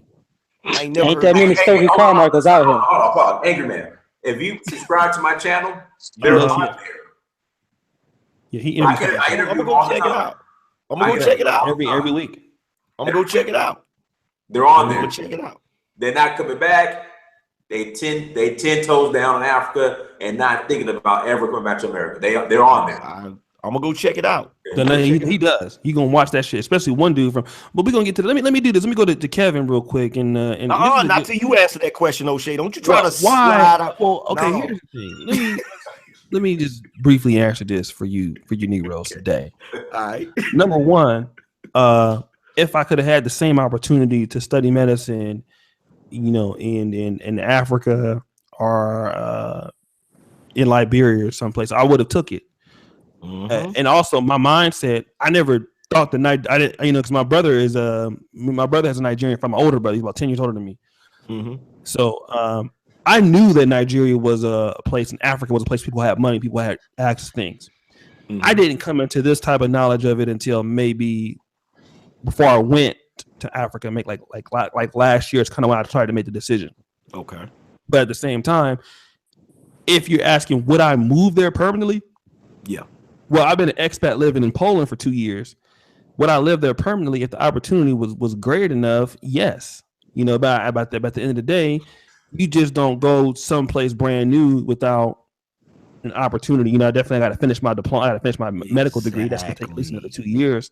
I got to pass my boards and things this nature. I'm not going to just up and leave and quit what I'm doing right now. That would be stupid. But I would not tell you that I'm not promoting over there. I'm not paying for promotion over there. I don't have writers that are there. I'm not trying to make a move there. Eventually, that is. I didn't pay, $1,000 for a flight from Warsaw to Entebbe Airport for 15 hours just to go out there and just see some goddamn trees and shit and swing like Steve does from tree to tree. I went out there to see opportunity, and what I understand is there's opportunity, and so if there's opportunity, I want to be a part of it. Just like the whole Black Manosphere was opportunity. So that's the reason why I'm not there, because I'm doing what I'm doing now. But eventually, I will be there. At least, like Dinah said, part of the year, half of the year. Maybe not that, but at least I'll be there twice, 3, 4 times a year. Let me do this. People in the chat, Liberia should be Black Israel. I would not disagree. Let's like the video. Okay, I need people to like the video in the chat. Let's see here. Got a lot of people in here real quick. Kevin, and I want to kind of get to you about this topic. Now, you just talked about your experiences with dealing with Africans in America. We talked about this on the show before. But do you think that a lot of black people and a lot of African immigrants who become Americans were anti each other? So that means a Nigerian becomes an American or a green card holder. Are we also anti green card black African? Are we also anti African? And is that the reason why we can't really do business, African American men and black men over in Sudan, black men over in Uganda, black men in Kenya, black men in Nigeria, black men in Liberia? Are we also having a problem with our other black men who are of African descent? I don't think that the average African American black man looks at the average African as we're not the same. He might as well be Chinese. That's so different. We don't. When I know when I'm around my family and when I see them interacting with Africans, that might as well be an Italian or a Greek. That's how far they are apart.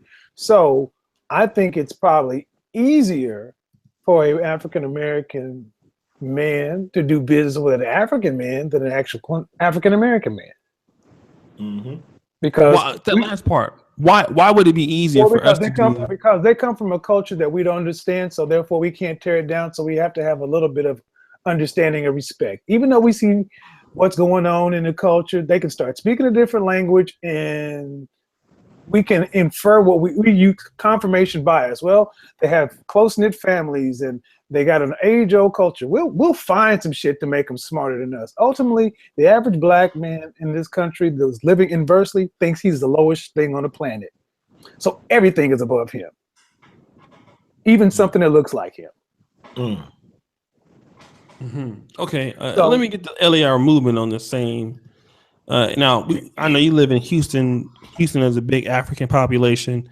But There's a few clubs and stuff out there. You have a big African community. Do you think that we are, as black men, are we anti-African immigrant? I think that we look at them as with disdain from time to time because they come here with disrespect. And I honestly think at the end of the day, it's not anti-African.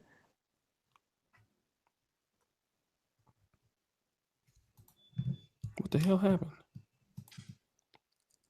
You there? I think an African pulled the plug on him. Yeah, no, that was me. That was me. My bad. Sorry about that. We're the ones who had the history of the slavery, the oppression, and we the minorities, we the people getting jailed and all that. But still, we're ahead of other people, even with our dysfunctional history that was imposed and the one that we imposed upon ourselves. So, like Africa should be light years ahead of us. Just like Brazil should be light years ahead of us. Just like all of the Caribbean islands should be light years ahead of us. Because not only it seems like we're here even with our own dysfunction, we trust each other more here than we can trust people there because they look like they're disjointed in their own stuff. Yep. They didn't even have to, that's the one thing that bothers a lot of black men or black people in America. It's like their people didn't even go through slavery. They went through their own bullshit, but they didn't go through slavery and they still seem like they worse off than us. Yeah, that's very true. let me, before we get back to Falk, let me just real quick to Dinus. Go ahead. What opportunities are black men missing by not understanding what you helped me understand? Like you were able to help me understand some things that I didn't see. Would we be better as a group of men if we understood what you know that I understand and what you understand? Yeah, I mean, the opportunities we're missing are, you should look at what the Chinese are doing in Africa. I mean, look what everybody else is doing in Africa except for black Americans. Say that one more time. Look at what everybody else is doing in Africa except for black Americans. I mean, you have Bob Johnson in Liberia, and that's about it. But Can I ask a question? Go ahead. If we do the same thing that the Chinese, the French, the British have done in Africa, will we be looked at exactly the same way? It's a good question. No, but the thing is, they're encouraging Black Americans to come over and do business with them. See, that's the thing. But we know what they're doing to them. Do they know what they're doing to them? What do you mean? What do you mean? We know good and well the Chinese ain't there to help nobody. Well, no, They're there to help China. and that's the thing. They know that, well, number one, African leaders ain't shit. Number one, and so with that being said, African leaders are for the most part allowing foreign interests to come in and exploit Africa. They understand that. What a lot of Africans want, and I'm 10 toes on the ground. I've been there, and I do a show I do about 3 or 4 shows every week with actual Africans in Africa. They want Black Americans to come over and help because they feel as if we will have their best interests at heart. Mm-hmm. So they see us as being sincere. You know, see, the thing you understand, the mentality of an African in Africa versus the mentality of an African who came to America is completely different, night and day. So many Africans in Africa see Black Americans as the strongest people on this planet. How we survived the slave trade. We've been in the system, educated. We've been properly trained. We went through the best colleges and universities, and they know that we can bring that know-it-all over to Africa and help build. So I think the issue is the disconnect, that the dialogue between Black Americans and Africans on the continent and Africans here in America is completely different than a dialogue from Africans and African Americans, the Africans who are actually on the continent, and African Americans. And if you don't believe me, just go to my page. I just got done doing the show. No, I get that, but that's kind of a historical way from a Black American to say, back then you didn't want me, but now I'm hot, you all on me. You know, do they want Jamaicans? Do they want Trinis? Do they want Haitians? Do they want Brazilians? They just us? No, I'm sorry. Let me be specific. The diaspora. They want the diaspora to come home, come back to Africa and help build. The diaspora. Do they want us or the money? Say it again. Do they want us or the money? Both. Well, we'll be creating opportunity. So, this is my thing. Now, this is my issue. So, we've done a show, and Steve has been involved in the conversation, and Angry Man, and ABL. We do shows about how Black men here in America should not complain about slavery, should not use slavery and Jim Crow as an excuse to not get ahead. But then when it's time to do business with Africa, we'll use every excuse in the book to not do business in Africa. And so I just think it's weird. The other week, there was another show, all Black men who complain about slavery and use slavery as an excuse not to get ahead and use this Jim Crow, and that was the past, get over it. You got to move on and make moves. You have an opportunity to make moves here in Africa. Oh, no, don't do it because, African, when they came to America, once that African culture. So I'm not going to do it. Hold on. I got it. Maybe we're just not anti-African. Maybe we're just African MGTOW. Yeah, because you know what? Here's the thing. Here's the biggest thing about it. As Black people in America, we already have an issue with the breakdown of the family structure. There's a lot of us who some of us are in better positions than our parents are in. Sure. Because of the dysfunction of our family structure. And we feel, and those of us who are in those positions, we feel some type of way, whether you're in a better position than your parents financially, or whether you're in a better position than your parents mentally. We look at it like, motherfucker, you supposed to be my parent. You were supposed to guide me and help me. So now we're not going to look at Africa a certain way if they're like, well, yo, y'all need to come help us. No, motherfucker, y'all supposed to be able to help us.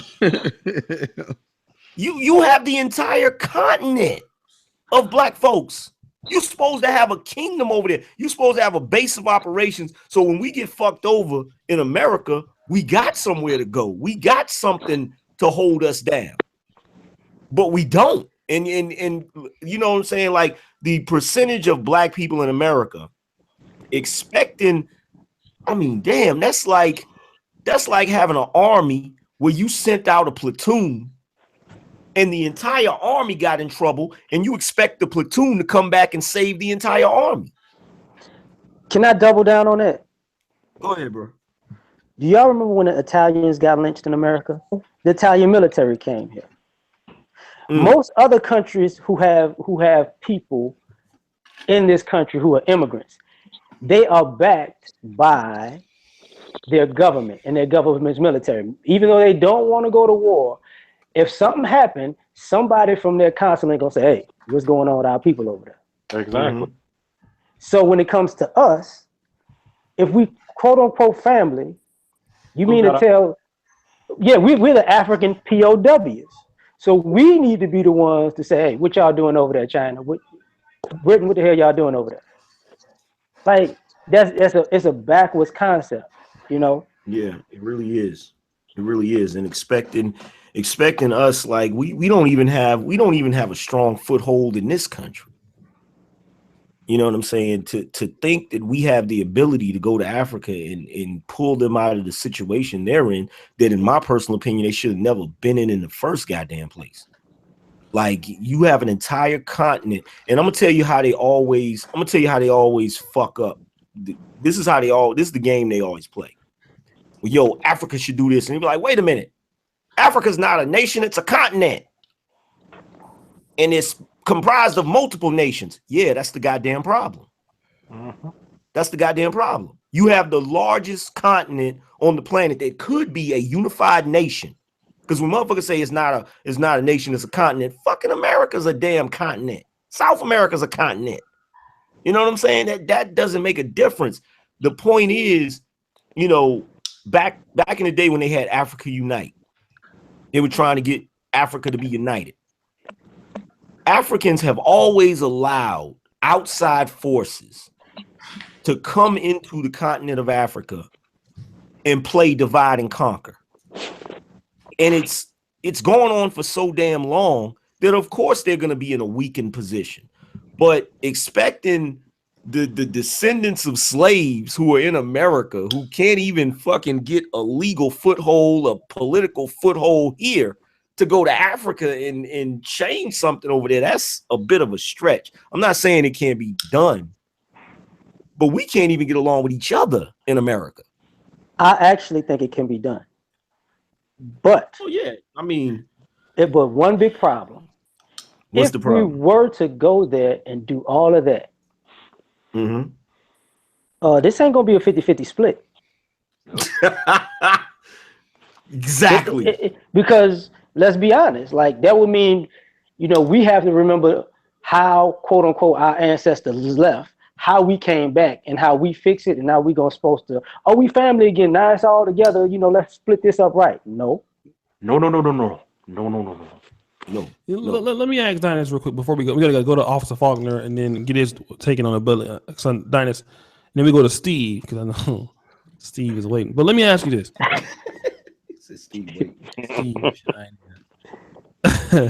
Steve Rich, he ain't tripping. Let me ask you this, Dynas. What LAR movement is saying is a good point. You know, go back to Africa and fix it. Who runs it now? We all just live like one happy family. Because let me remind you, let me remind you something, Dynas. You know, in Africa, man, some of the most bloodiest revolutions and military coups, some of the most untrustworthy people in Africa since the military. I mean, Haiti had how many coups? I mean, no, Haiti's not in Africa, but you know, over in Africa, man, you have a lot of fuckery going on.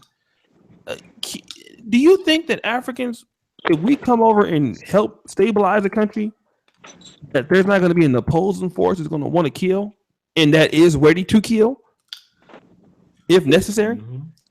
I mean, there's opposing forces here. I mean, period. I mean, there are going to be opposing forces everywhere. That's why you put together your military and you take them on. I mean, same thing was in China after the when the British left. You know, you had the the communists, and you had the opposing parties. You had the cultural revolution, and then winner take all. So I mean, that's going to be regardless. And I mean, we're facing that here in America. So I mean, there's no way of avoiding that. But this is what Prince Johnson said. You ever heard of Prince Johnson? You heard of Samuel Doe, right? Yeah, Prince Johnson, Samuel Doe, Liberia. Yeah, Prince Johnson captured Samuel Doe. Then he fled to Nigeria. I thought Charles Taylor captured Samuel Doe. No, Prince Johnson. Okay, Charles Taylor and Prince Johnson were on the same team, and then they split. Okay. And when Charles Taylor was trying to come and capturing the whole, they both were intruding on Samuel Doe at the same time in different factions. Prince Johnson just happened to get him first. Prince Johnson said, "There is no revolution without bloodshed." So what you mean to tell me is, me, you, Steve the Dean, we got to take him away from the white women and shit. He gonna be crying and shit, right? Oh, sobbing. Yeah. We go back to fucking Liberia or someplace. You become very successful, and then all of a sudden, just like what whites typically do in Africa, is if they don't like that somebody is getting stability, what they do is they just go and fund the opposing group and say, "You guys will get rid of Dynas in them." Mm-hmm. So we see it happen all the time. It happened in Libya. This is a threat. If blacks stabilize Africa and whites, think about this. Most African countries do not have a stable military. What African country can actually go to war right now with anybody in the Western world and even defend itself? Can you name one? No. What is the best military in Africa? Anybody want to guess? Egypt, and they're Arabs. Thank you. And they're what? Arabs. Yes. Egypt is one of them fucking places. Not too many people want to fuck with Egypt. So what we will be doing is going to a situation where we can't even defend ourselves. There's no military strategy, no money to support the military, and no protection. And if you get so successful, all they got to do is say, "Hey, take these motherfuckers out. They built it up nice. We want it. Take them out." So are we telling blacks that, are we not understanding that if that was to happen, this is what we're also looking at? If we don't play the game with whites? Yeah, but that's the same concept that black people use. Oh, I'm not going to rebuild a Tulsa or Greenwood, North Carolina, or the Black Wall Street because all white folks are going to do is tear it down. So we're going to sit around. That's the same logic. I mean, build it and worry about the consequences later. Okay, it's 4:42 in the morning here. I'm gonna let Kevin and then Charles finish their last points, and then we'll go through everybody else once again. And we'll shut it down because it's damn near 5 o'clock in the morning. I gotta go get my grade in the morning too. Hopefully I'll pass this goddamn class. I don't want to whoop nobody ass. But let me just shout out the brother who just super chatted $10. I really thank you. We had over 16 people tonight that super chatted. Damn, thank you so much. Appreciate all the people, man, that really have supported the show. Go ahead, Kevin, and then Angry Man, and we'll get to actually Steve, and then we'll get to everybody else one last time, and that'll be it. Go ahead, Kevin, if you have anything you want to weigh in on. No, I actually don't have anything to weigh in on this point. You guys are probably better at this one than I am. So go on, Officer Falk. All right. What about you, Officer Falk? Just looking at it like you want to build something. There's no sense of strong nationalism. And even if I come to your house and I start tearing down the walls and rebuilding shit, you're gonna look at me like, "Nigga, you don't live here." no matter what you say, you're still gonna, even if we have the same skin, because I'm not a part of your culture, I'm a stranger. Right. You may want my money, but you may tell me go the fuck back home where I came from. Remember, before when my ancestors left, you weren't exactly saying no, stay. So, and a lot of it deals with, like you said, about the instability of the nations. Like, there's no strong military, there's no strong national pride. It's still tribal. You got a lot of countries where motherfuckers, like, you have 4 or 5 different tribes who may look the same but have different culture and say, "Fuck this, we're going to war." And I'm not saying we can't build it up. It's going to take some time. It's going to be a long, extremely long time before you build it. Do I think there are opportunities there? Yes, but you got to have the right connections. It's not like, hey, we walk over there and we're going to be slapping hands with the people. No, a lot of times you got to look out for the con artists over there. Yeah, it's true. Yeah, but my thing is, everything you just mentioned, we face over here anyway. So it's, I mean, you could do it over here and face the same shit, or you go to Africa and do it. So, you know, it's really. I mean, I'm not knocking if anybody wants to do it, but it's kind of hard, you know, where even in America, no matter how much shit they give us, this still is your home turf. Compared to somebody who's there, they're part of the culture, they breathe it. Like, hell, one day I plan on going over there. But at the same time, you got to make sure you connected the right way. That is very true. Very true. All right, let's go ahead and I'm gonna end it because it's 4:45. Thank you guys for a podcast. We'll start with my man Steve the D. Steve, where can they find you at, player? I just want to say, for all y'all wishful thinking ass niggas, good luck. But anyway, themanmindset.com. Y'all can go there and get all the information I want, or go to my Patreon at The Man Mindset. All right, and my man LAR Movement. Just find me on YouTube at LAR Movement. I'm about to go get some Popeye's chicken and hate on the cowboy. Man, fuck, I want to get some Popeye's chicken and fuck them cowboys. You know, Popeye's an African. Actually, there is no, there's not. Kentucky Fried Chicken. They probably got olive oils and shit over there and shit. Steve, Angry Man, where can they find you at, player? You can find me at theangrymanchannel.com or Angry Man Channel on YouTube. Is Steve a shine? No. Hey, man, that's my cowboy brother, man. He got my back. You know what I hope this year? I hope you niggas go 16-0. Win every game. Go to Super Bowl, be up by 20 points with 30 seconds left. And you know what? I hope you go back to Africa and get lost on a fucking crocodile and get caught in the Serengeti and shit. Have to live off the land, nigga. And, you know, a fucking hut and shit. Damn. Let's talk to the same nigga that made Slave Land. You fucking shine. Okay, Dynast. What can you, Angry Man, you better start taking this nigga over to your fucking channel, man. Let me come over and fuck your shit up. I'm tired of this nigga on my goddamn shit. All right, Dynast, where can we find you at, player? Search for Uhuru on Instagram, all social media platforms. Search for Uhuru, and also search for Uhuru here on YouTube. And that's all one word. Search for Uhuru. All right, and then my man Officer Faulkner. You can find me in East Baltimore. No, never mind. It's like, let me just. No, you. He's Baltimore.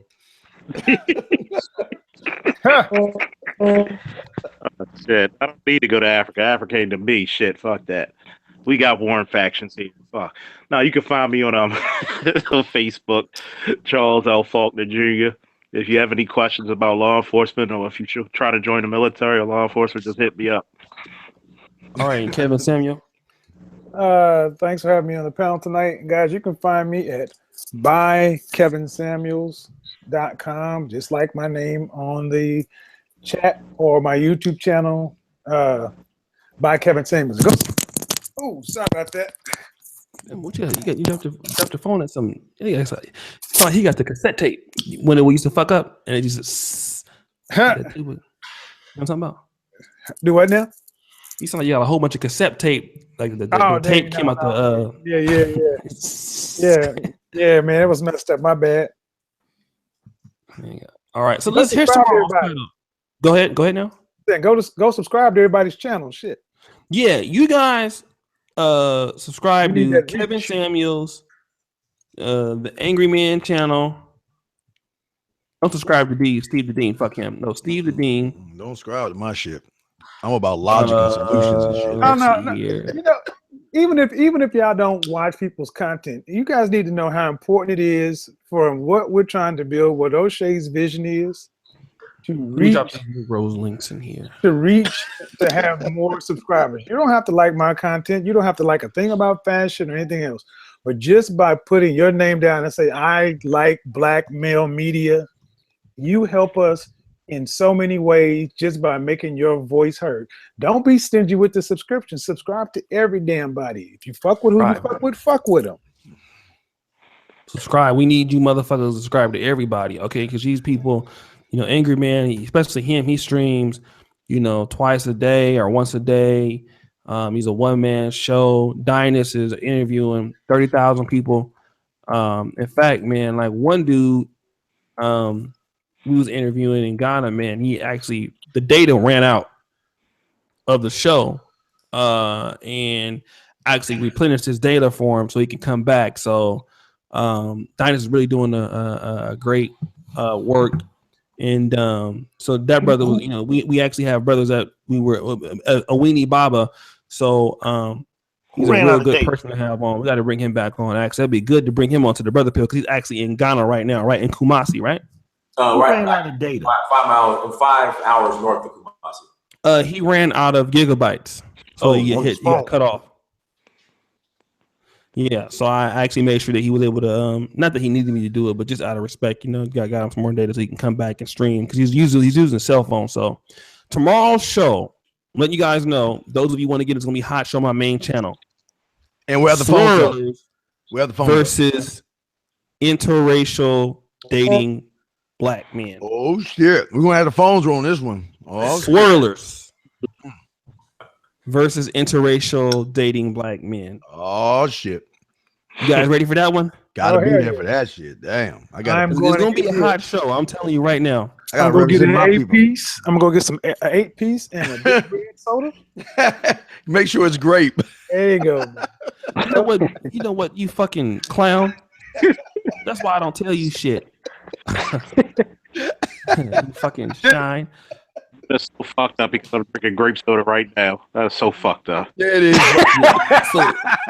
So tomorrow, swirlers versus interracial dating black men, right? That's gonna be. We're gonna give some precedence to why black women swirl.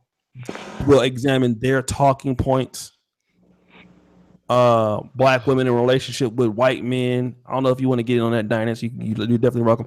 Let me shout out some brothers, man, who donated. Great show tonight. Terrence Forrest Jr.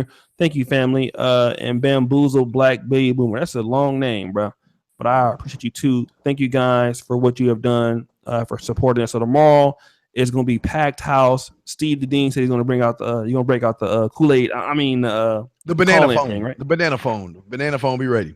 Okay, so again, thank all of you tonight. Dynas, man, let's try to get a Weenie Baba on and get some of those other brothers one night, man, that we can, have some people on. Also, I'm gonna be bringing those girls back, not on tonight's show, tomorrow's show, but a weekend show. So you guys remember all those girls I had on the show, right?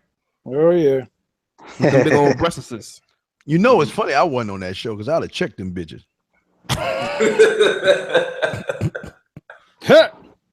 They wasn't even, Steve. They wasn't even saying that bad though. I don't give a fuck. They need to be checked. They bitches. You gotta have ABL on with them. Oh, ABL. When the girls be on, ABL love getting on. I remember when Kevin, he actually put on his player hat with the girls got on. He's like, hold on, let me. Yeah, but you had to talk to them bras like they were used to getting talked to. Like Steve said, you can't let them just roam. Yeah, Steve would have been on them like a beast. Yeah. Steve, do me a favor. If they ever make a Black Dynamite 2, you got to be on there. Oh yeah. Black Dynamite. Steve, Cream corn brother. bitches, Steve the Dean. Yep. Call me Dollar Bill. You ever been slapped with 50 frog ticks? You guys be on here for the Swirler show. The Swirler show. I'm pretty sure Angry Man would be there because we all had our run-ins with these fucking swirlers. Yeah, but they tried to shut our shit down. Did they talk like white girls? I just wanted to ask. Yes. Oh God. So these swirlers gonna get this work tomorrow. So you guys be ready? It's a great show tomorrow. Or I don't know what. Probably after Angry Man stream, then we'll launch the show. And Steve, you won't let them call in tomorrow, huh? Phone lines will be up. Yes, sir. Yeah. So we gonna cuss your ass out too if you call it talking stupid. Cuss your monkey ass out. Yeah, calling in. Again, these dudes calling in with these whole soliloquies and shit. Man, make your question and get it moving. Get the fuck off. Yeah, we might have motherfucking 300 motherfuckers watching tomorrow. All right, so listen, we'll be out, man. Thanks for everybody. We're gonna talk about the swirlers tomorrow and everything else. So make sure you come. It's gonna be an entertaining show. I'll make sure there'll be some fuckery for you niggas who like the kind of shit. So we have some drama for you. I guarantee. Love the fuckery. I will start something with Steve if I can't. If the shit don't, if it's too damn calm, I will start a problem with Steve. I will start some beef. I will act like he slapped me. Motherfucker, who you hitting? All right. All right, peace out, everybody. I'll bring some bananas. Fuck you.